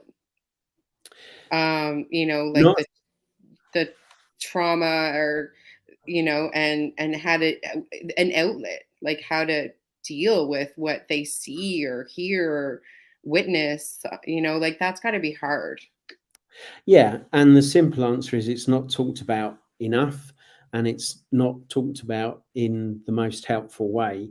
For instance, as I was spiraling down into chronic depression, chronic pain, undiagnosed complex PTSD with all the things that go with that, I would spend my days off with all of my curtains drawn, no lights on, no external noise, audio, visual, and go to work and say to colleagues, this is how my rest days were, and people go, yeah, same. And instead of somebody thinking there's something seriously wrong with this and we need to address it, it was just shrugged off. There are many officers serving and paramedics. The rate of suicide and mental crisis in the ambulance service in the UK is vast and equally untackled. And that was where I really wanted to pitch Desired State. And I don't mean pitch as in sell. I mean, open up that conversation with those officers and paramedics and other staff within hospitals, A&E departments, ER rooms, as they would be for you. And that conversation still desperately needs to be had. I've also trained as a independent traumatic risk incident manager, which is assessing the risk of people who go through trauma. And trauma is really under-recognized in that anybody can suffer a trauma. If it's something that is outside of your normal day-to-day experience, which then has a residual impact upon you with a number of risk actions, heightened risk behaviors alongside it, then that's, to be honest, PTSD in its simplest form. Some people manage that, and some people will get over it completely naturally, and they will find people to talk to, and others don't and can't. And that's where those conversations really need to be had. But whilst I envisage this being of use to ex-forces personnel, veterans, current and ex-officers and the like, I've actually come to realise that there are many, many people dealing with trauma. And part of that is just from the amount of news data that we are all subjected to, sometimes whether we want it or not. And we get a sense of moral injury from that.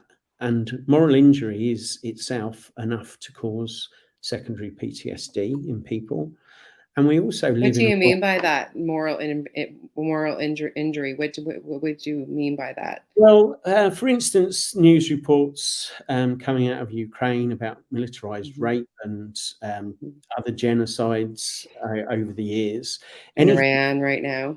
Yeah, anything that causes that affront to decency, let's say, that's moral injury in its simplest. Because you can feel it. Like if we're watching it or reading it, yeah. I mean, it creates a sensation in our body. So is that what you're talking about?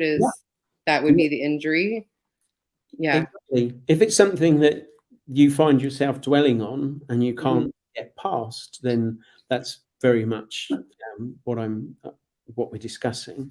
And the other thing is we live in a world where our news content is personalized for us through all the various feeds and social media platforms, and we don't necessarily experience the news in the same way anymore. There was a time when you could say, where were you when Kennedy was assassinated, Princess Diana died, 9/11.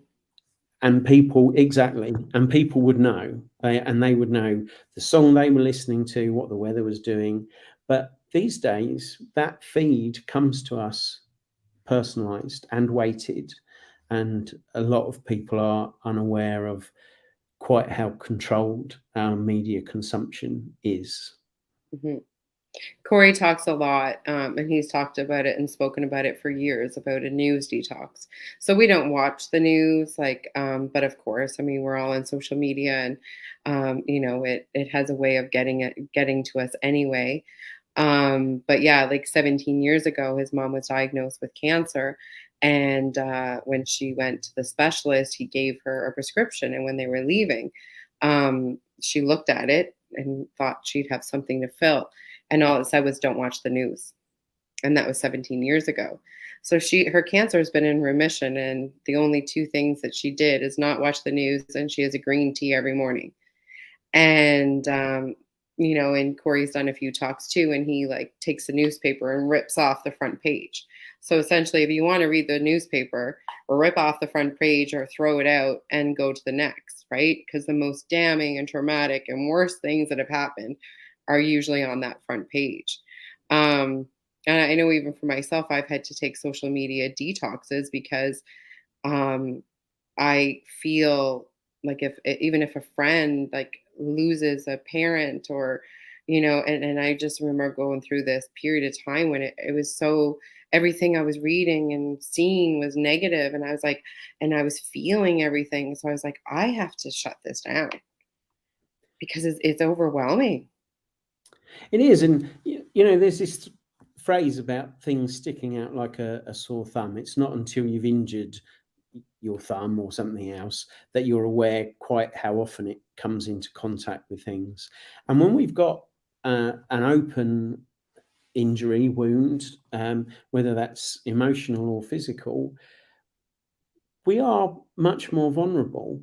And it doesn't take a lot for this sort of the moral injury, the sense of a threatened golden age, and all of the things that the media play on. I mean, when you think that all of the big social media platforms have algorithms that are specifically written to make stuff more violent, more Mhm, depressing, more scary as you watch.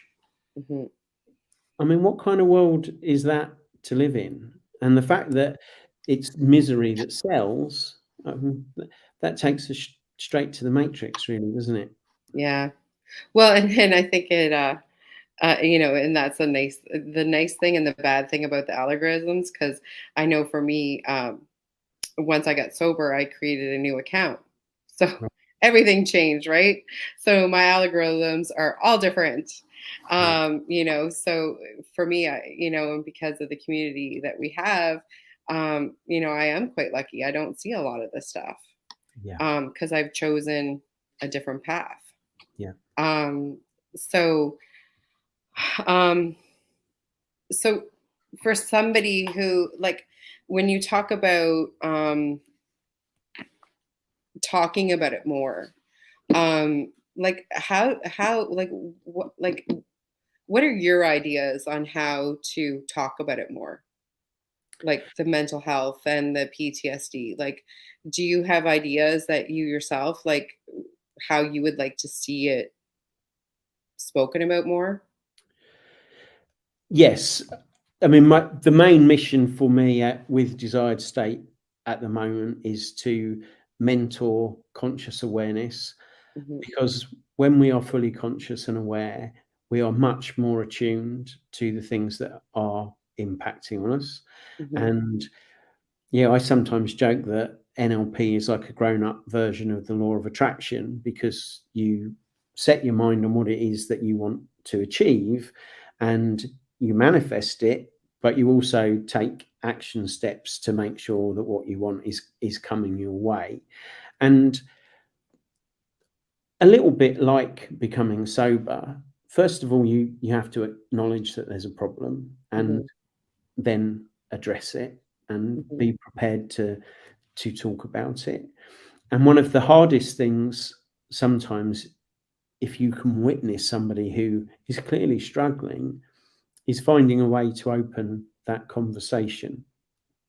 Hmm. And there are a number of ways to do that.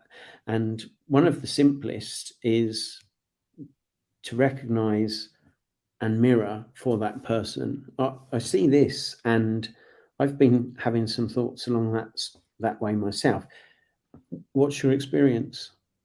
And observe without judgment, label nothing, and give the person the space to open up if they want to. And if they don't want to at that point, you can make yourself available to them at a later stage. Now, I'm not suggesting we all qualify as therapists or anything. What I am saying is we should listen harder and more effectively, and we should attend more deeply and more compassionately to those that are around us. I love that. And I think that sometimes when people are listening, um, we as a society want to fix it, or people want to fix it, or heal it, or whatever. And sometimes it's just creating that safe space for the person to share. And yes, to listen. And then, yeah, we're not therapists. Sometimes it's just saying, well, if you would like to help find someone, a professional, I can help you with that. And sometimes that's, lately, sometimes even what I'll do is, well, if you're open to advice, I could offer some. But if you want me to just listen, then I can do that too. Right. Yeah. And give the person the choice. Give them the choice, and also recognize that if somebody is at the depth of a dark hole, what they need is a rational handout or somebody to point them to the fact that the slope is gradual over there and you could probably walk out of this hole if you wanted to. It doesn't help to climb into the hole, but if you can do anything to guide somebody out, and sometimes when you're in that very, very dark and bleak place, you can't even see that there's a ladder right next to you. And that's where you need the compassionate and wise-minded friend. And that's all you need to be. You don't need to be a therapist to listen. Kane Ramsey, who's the founder of the Academy of Modern Applied Psychology, says that nobody's broken and nobody needs fixing. All they need to be offered is the tools to make some running repairs until they find some smoother pieces of road. I might have ad-libbed a bit on the end there, but that's the message. I love that. I love that. I love it too, because even since in my journey, like I always say that I'm adding to my tool belt. So I love that analogy too, right? Because it's that's what we do when we are healing. We're gathering the tools that we need. And, you've heard a bit of my journey, and, the last few months have been really hard. And, it's like I said to Corey, like I feel like I have to rebuild my foundation. Because when I built my foundation 8 years ago, I didn't have a business. I didn't have a partner. I didn't have 2 kids. You know what I mean? Like, so now it's like, like I have to get the tool belt out and start and make it stronger. Yeah. And I love that. And nobody is broken. I think that is so important, and maybe there's somebody on here listening that needs to hear that, because no matter what, there's somebody who cares. And it could even be a stranger. It could be me and you on the phone right now. And if you are listening, we care, right? We do. Yeah. Yeah. Yeah. So, well, Alec, thank you so much for being here and for being a part of Blue Talks, and, sharing your message, and, and I think that's part of it is, sharing your message and giving hope to others, and knowing that you got through it and you're still getting through it, right? Like sometimes that's what somebody needs to hear. Yep. Yeah. And Awesome. somebody said to me a while back, just remember that you have got through 100% of your worst days so far.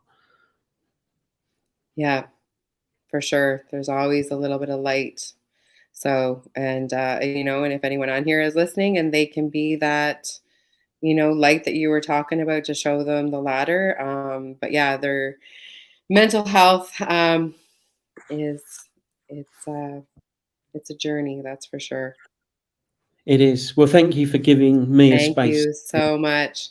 Okay, Alec, thank you so much, and we'll see you soon. Take Bye. care. Bye-bye. Hi. How are you? I always love your backgrounds. Oh, you're muted, Diana. I'm not sure if you're muted or if Heidi muted you. Can you hear me? At the bottom, there's a mute button. If you just press mute. There we go. Hello. You know what? I was talking and then all of a sudden the mute bar flashed. I was like, what? Yeah, well, Heidi has amazing skills, so who knows? Maybe she like threw it up there as a you're muted. I'm like, what? You never know. Thank you so much for being here with us today. Yeah, I always love your background. I'm happy to be here. Amazon, just letting you know, it was like $25 with the shipping. That is awesome.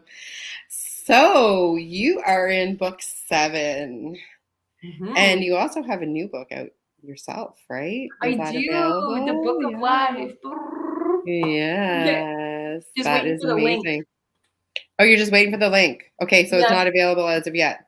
Right. The ebook is, I'm still waiting for the ebook to come back to me. So that was almost up for sale, but I will let you know and stay tuned because this is going to be the biggest book ever. That's awesome. Okay, so I would love for you to just take as much time as you want and tell us a little bit about yourself. And on a personal note, I am curious too of the throne of heaven. If you could kind of throw that little tidbit in there as to where that kind of came from. I love the name. And yeah, just kind of share with our audience a little bit about you and what you do and maybe how you kind of got on this journey. Yeah, that makes it easier to like nice, brief, broad topic. All right, I'm Diana Michelle Hutchings. My soul name is Diana Elia Mariah Prince, which is AKA Wonder Woman. What? I was born and raised in Sherwood Park, and I played sports my whole life. I was an MVP. I was really competitive, almost so competitive I'd compete against my own family kind of thing. Like it was just I learned competition versus cooperation. And now I'm learning that when you stick together, you work together, teamwork makes the dream work. Yes, it does. You. So thank you, Shelley. Thank you, Corey. Thank you, Heidi. And thank you, anybody else that's behind the scenes that's helping out today and all you beautiful viewers out there. I'm just sharing a little bit about me. I've struggled with addictions. I've struggled with eating disorders. You know, there's been relationship turmoil. Obviously, there was some cheating, some lying, some stealing involved. And, you know, once you've done something once and been caught, you don't go back, right? Because it's just like, you know that that's not okay, the results of that. So I learned a lot in my own self-discovery. I'm a recovering crystal meth addict and alcoholic. And so you know the bouts of that, hey? Sure do. Not the meth, but other things. Yeah, so it's a little tricky to get over, right? Because you lose your circle of friends and finding the people that are really going to support you throughout the whole process and still you know, treat you well. Like that's what I kind of had to go through that phase of having a lot of friends to having like, you know, 1 or 2 friends to overcoming something to actually expanding my network. So if you know that my website, www.throneofheaven.com or my Facebook name, Diana Merkaba Sunshine, just send me a little message. I would love to friend you. Okay. Yeah. All right. Just a little quick story of my my schooling.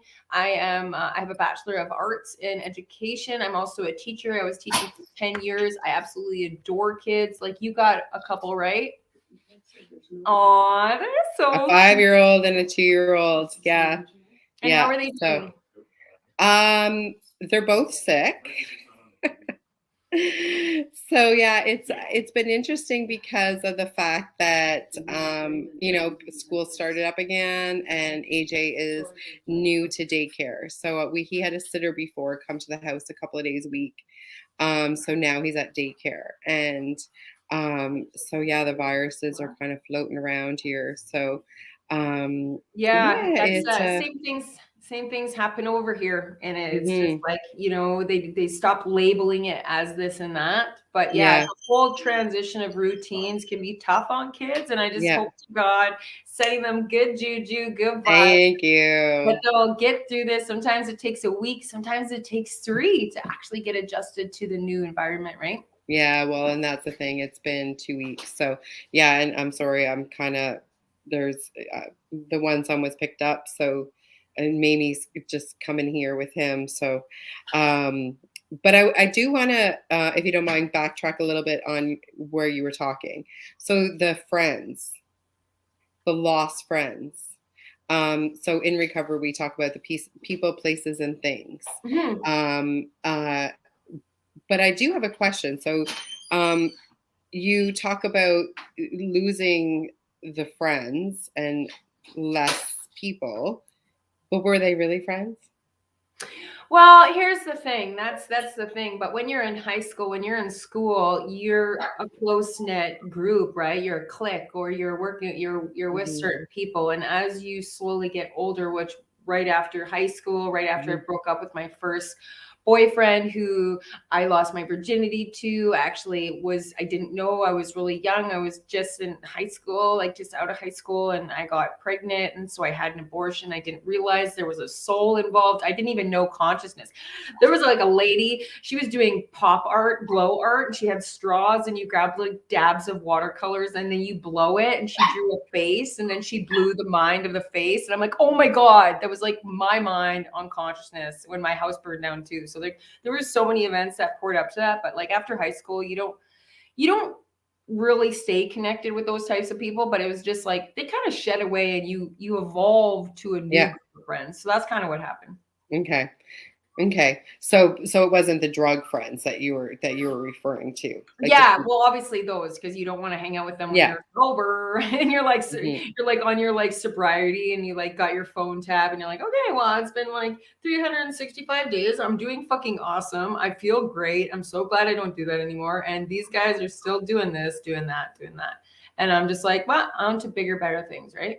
Mhm. So, but you talked about being competitive, but did you have any like spiritual sensations like in high school and stuff? Like, Oh, fuck did no. I didn't you? even believe in God. I honestly, I Oh, think okay. when I went to the depths of the other world, when I was Okay. like, I remember I had a religious friend. She's my best friend. She did my hair for the longest time, and she was so cool. I used to have like red on the bottom, blonde on the top, brown on the bottom, blonde on top, black on the bottom, blonde on Mhm. top. It was just like this, like half and half. Anyway, she just asked me if I believe in God, and I said no. And then ever since then, oh my God, it was like a ripple effect. And I had to believe. I remember I was on crystal meth, and like my shit went like rank after I said that. And like I have to admit, like God exists, God is real, God is true. I opened the Bible, and I never was religious at all. And this is right after you made that comment about I don't believe Yeah, in God. this is Okay. probably about a year and a half of like Okay. pure like Yes. addiction. Okay. Yeah. Okay. And of like hanging out in my own room all by myself smoking meth. Like that was it. Okay. And then I opened up the Bible just out of the blue, just grabbed a little New Testament, and he's like, by the way, you're an angel. And I was like, oh, I went sobriety. I like immediately I went to the mountains, I got sober, I went none within like a few weeks. Like I never touched anything for 10 years. I was no sex, no relationships, no drugs, no alcohol, no, like I've smoked a little bit here and there. But that smoking has been my only off and on thing. But like right now I don't smoke, I don't drink. But that was like one of them. But anyway, so yeah, that's kind of a little bit about that. But the real kicker was I started painting for God. I started writing for God, and I dabbled in all different religions while I was taking the Bachelor of Religious Studies at Concordia. And I got the highest grade, highest GPA in all the Bachelor Arts, and I got a diploma, and I got a scholarship and all that cool stuff. And that was when I was completely sober. And then I traveled the world. My mom used to take me on all these awesome trips, but I grabbed all my credit cards.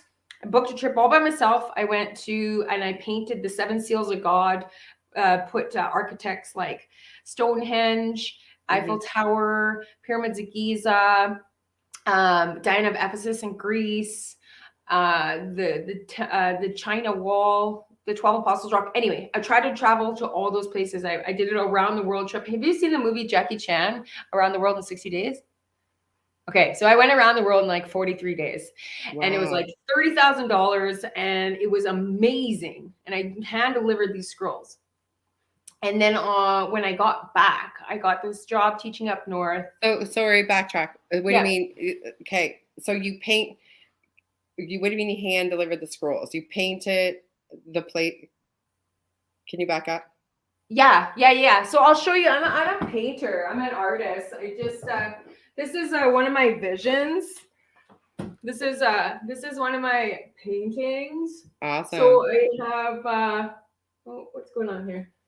Yeah, I can see it. Yeah. I got my 2 cats. I'm flying to the moon, and there's like some really cool pyramids. Yeah, Costa Rica thing, and where was I going with that? Oh yeah. Okay, so you delivered the scrolls. So what were the scrolls? What you painted?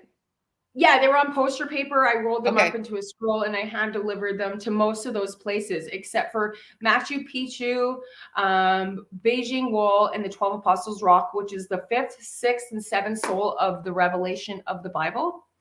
And on December 21st, 2012, like during that time in that gap, I had a dream.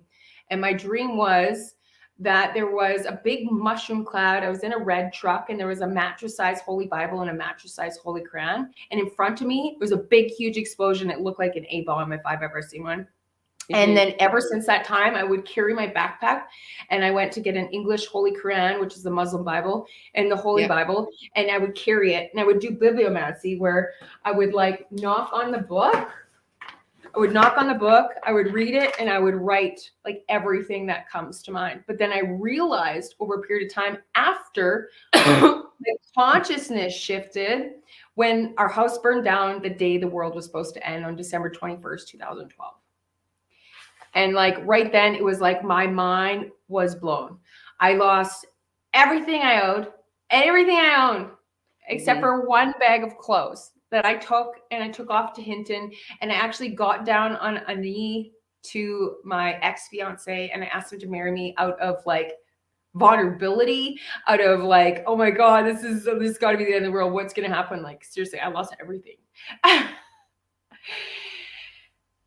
Yeah. And so but the universe had a different plan. Right, exactly. So we didn't last very long after that. It was like a whole series of episodes of stuff. But like I got my first tattoo and it says Bismillah, which means like in the name of God, in the victory of God or whatever.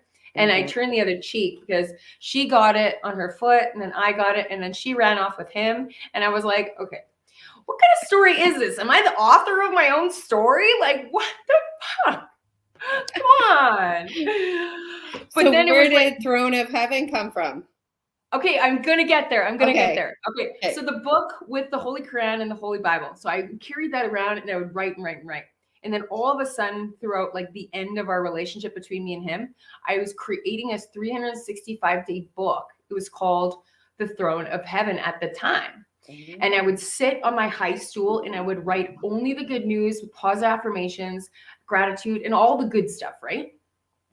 And I finished the book. We split up and then I finished the book. And then I met this really handsome guy. And he's just like, he's almost like Cupid, right from heaven. Like the arrows that brings the bow and arrow. And it's like, oh, love me. I'm like, I love you.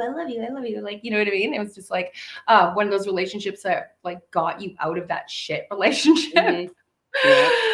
That you didn't know that it was like causing all these issues. Is just because like you have to be so careful who you let inside you. Do you know what I mean? Okay, sorry, I'm rambling. But anyway, back to the story. So I got that published when that book was done. And then I needed to get a republished because it wasn't working out. I didn't have marketing. And then all of a sudden I'm reading the Bible and it says, you need to name this Book of Life. Because as soon as the Book of Life opens, the revelation is unfolding and people are going to get judged. So I renamed it, and that's why it is where it is, and that's what's going on right now with that book. Okay? Sorry for the long story. No, gosh, no. Okay, so the book of life. So is that like what you, because it's so positive, because you said you really only wrote about positive things. So is that kind of like what is your hopes from the book? If I was to read it for the first time, is it like a book of life It's a for guide. It's a life? blueprint to master that yourself. It's a fast track way to get successful. I've got healing codes. I got my oracles for sacred awakening. Hmm. I got miracle healing oracle. I got universal laws in there. My 2 short stories that I created, Super Hearts Unite, and then Ascension to Heaven. And I'm pretty sure this is going to be a book trailer. It's going to turn into a movie later, either Hmm. or of those. And then 365 days with the 31-day challenge, where you follow this program. For example, take a multivitamin today, drink Hmm. 8 glasses of water, why don't you try cleaning your kitchen sink or something simpler like that, right? And Hmm. how do you define love? And then so you just follow the journaling guidance tools. It gives you an angel, gives you a daily reading, and you just follow the blueprint. And it's And going to give so, you what you need for the best, highest potential that you can actually achieve. And if you stick with it for 365 days, your life will change forever for good. and so how many pages is it? Like under 600. It's like this big of a book. It's huge and it's this thick. It's just kind of funny because I don't know why, but I figured it was a big one, um, and then you called it the Book of Life, and then I'm just thinking of the Big Book, Hmm. and like the Big Book when it first came out, the AA book. I don't know if you knew Oh, that they called it the Big Book. oh yeah. Yeah, so it's like the Alcoholics Anonymous book, but when it first came out, that's what they called it, was the Big Book, because it Hmm. was so big, especially this is in the 30s, right? Um, but there's so much amazing information in there, right? And that's obviously what you're talking about. And for 365 days, that has to be a pretty big book. I mean, that's 2 days, 2 pages a day almost. I call it the throne of heaven because, like, everybody's got to have a bladder and bowel movement every day. And some people sit on the toilet for up to like 5 minutes. And this is a 2-minute reading. You read every day. Then you go sit down, do the 3 to 5 minute journaling activity. Hmm. Boom, you've done your morning routine. You've just served yourself in self care more than you realize what ripple effect gratitude has in the long run, or just taking a moment to visualize what you're manifesting to do or goals list for the day. It's just I'm almost done my 365-day revolution. It's going to be in December 31st. So it'll be Yeah, my 365-day revolution. And I know as soon as January 1st hits, my life is going to change forever, because that's when I opened my company, Throne of Heaven, and launched my website was January 1st, yeah, 2021. So this will be, or 2022, and this will be the first year. And I'm so excited because I know it's that's going to be like awesome. a revolution. Awesome.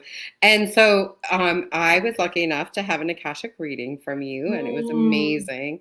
And I'm still working on some of the stuff that you sent me afterwards, which I am very grateful for and very appreciative. A lot came up, but we won't talk about that live. So you do the Akashic readings. You have the book coming up. You're in our book, Volume 7. The website's coming out in January. But what else are you doing? I think I saw you're doing some chakra clearing. Is Yeah, that so right? I create oracle cards. This is my true love deck that I create. This one Hmm. is about trial. This one card is about trial, but Wow. I create oracle decks. I create content. I do little things because I'm a dreamer and I'm a shaman. I create like dream catchers and stuff, Hmm. along with creating like other jewelry aesthetics, crystal tree of life. But I have minimized all my services down to my Akashic Records, where I combine art therapy, angel therapy, life Hmm. coaching, Reiki, aromatherapy, all my fitness and diet, my health and wellness, my shamanism, my herbalism, all that stuff I built into the Akashic Records, so that when I'm giving you an overview, I've actually so much more improved since I seen you last, because I was just starting up with this with you. You were like, I think my Hmm. like third. But I've You did approved a great. lot because I've done Yeah. like more than like, I don't know, 20 now. So we're getting better. Yeah. Yeah. And so, excuse me. So were you always like, I know you talked about being competitive, but did you always have this creative side? Yeah, like when I was, my mom thought I was a prodigy because I was 12 and I painted like all Noah's Ark's animals on my walls, or not painted, but I drew, Mhm. and I colored in with pencil crayons and stuff. She's like, she took a picture and she was like, wow. She was such a awesome, like I had really free parents. I could do whatever I want, whenever I want, and they were so supportive. They always supported with strong foundations, supplied the food on the table, did the things to make us grow. Like they bought a lot of my schooling. I'm so grateful for. Mhm. Wow. So you never veered off track from this. Well, I guess during when you were in addiction, then you probably veered out of the like creative side of it. Um, but was that really the only time that you were veered away from being creative? I was never really creative. So I drew the animals. I never even took anything past grade 7 art. I didn't Okay. start painting until after I had my abortion and after I found God. I did Wow. my first painting that I ever did or got framed was of Mother Mary and Jesus. And it just came out of the blue after, yeah, my abortion and after that splitting up of that, yeah. Hmm. Hmm. Yeah, because I mean, I think, I mean, for a lot of people, they're veered away from that, and sometimes it's, parents, or it's, well, don't put your, especially art. I find, you know what I mean? Like it's no, you shouldn't be focusing on the art side of things. It's focus on the, the educational side of it. You should be studying. You shouldn't be coloring. You should be and the arts are, I think, are so important. I mean, it's almost like a meditative state that somebody can get into. I mean, that's why nowadays we have art therapy. But I think it's um and Corey talks all the time about passion and purpose and passion, right? It's if somebody doesn't like it or sees the threat in the passion that you want to pursue, it's so easy to make judgment and then veer somebody off their path. And I And think that, yeah. Yeah, I'm totally with you on that because you got to have a passion and a desire to want something. Otherwise, you're just not going to put the effort, the time, or be motivated to get that thing, that person, that mhm, that item. And so I've come to terms with partners. I feel like a couple of my biggest lessons is relationships and learning how to clear the karma. So what I do now is very, very powerful work. Like I since I've activated my Akashic fields, I'm more able to be clairsentient and actually feel what's going on with people. And I can confirm, hey, this is going on. Did something happen to you? And they confirm. And it's just like, mhm, it's just so nice to hear because I've been dwelling on my feelings of other people's shit for like 3 years and had no one to talk to about it and had no one to confirm about. And so it was like trapping myself in my room, in the water, staying in the bath, in the shower, because I'm like, I just don't want to feel this world anymore. It's too much. But now that I'm doing the work that I love, I can use my medical empathy. I can use my claircognizance. I can use my shamanism, my dreaming, the gifts that God gave me in order to help others. And I feel like I'm serving my purpose. I'm passionate about this job, and I know that I can remove karmic bonds, heal past life, remove soul contracts, provide enlightenment for soul purposes. And, it's so powerful. mhm. It really is. And I mean, I'm so glad that you're not, isolating any longer in the bath or in the shower. And so welcome to Blue Talks community. I hope you're utilizing, some of the people within the community too, right? I mean, that's, especially for people who are working in the universe, sometimes it can be a lonely path, because sometimes the woo-woo can be critiqued or judged. But that's the nice thing about here is that there's no judgment, there's no expectations. It's just welcome, welcome to the life and the universe and just to happiness, and I think you radiate joy. Every time I see you and I see your background and, it just, you have this energy that just emanates. So I hope you know that. Oh, thank you. Thank you. I Yeah. was just admiring you right now silently. I was like, I love her earrings. I'm so grateful she's here and you're actually doing this one-on-one interview. I feel so blessed and special and honored to be here. And I'm so grateful for you. And I would love to keep connecting. And Yeah, for sure. Yeah. I Yeah. was just Well, wondering, I just wanted to share like something really, really quickly, but I mhm. still remember times when I was so emotional. Emotional as water.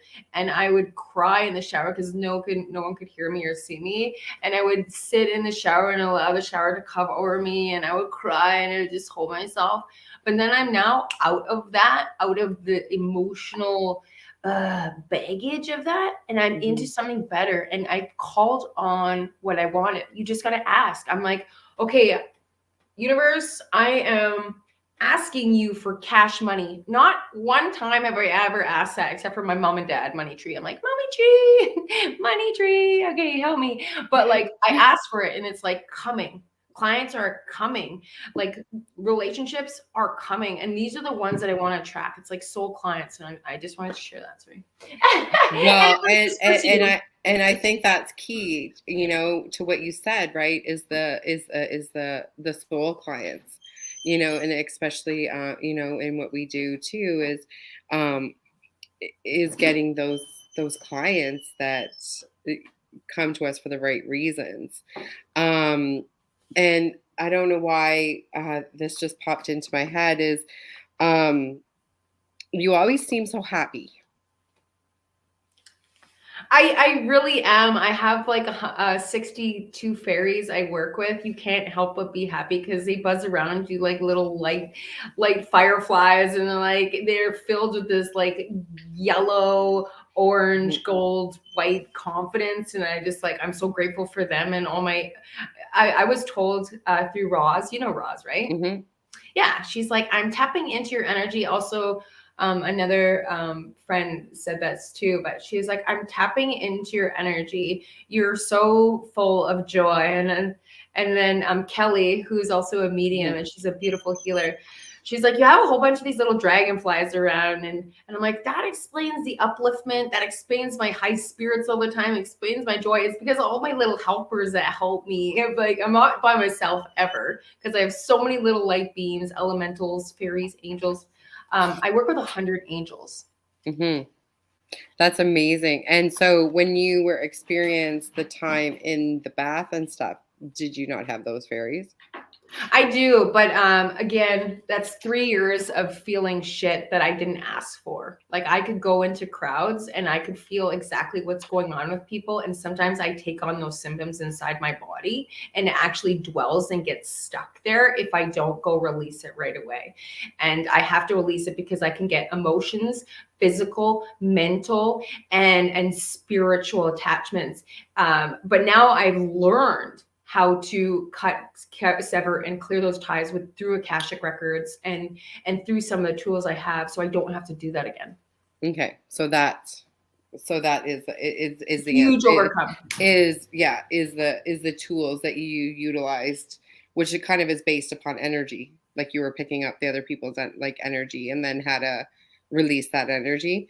And then so I just have one more quick question. You mentioned emotions are water.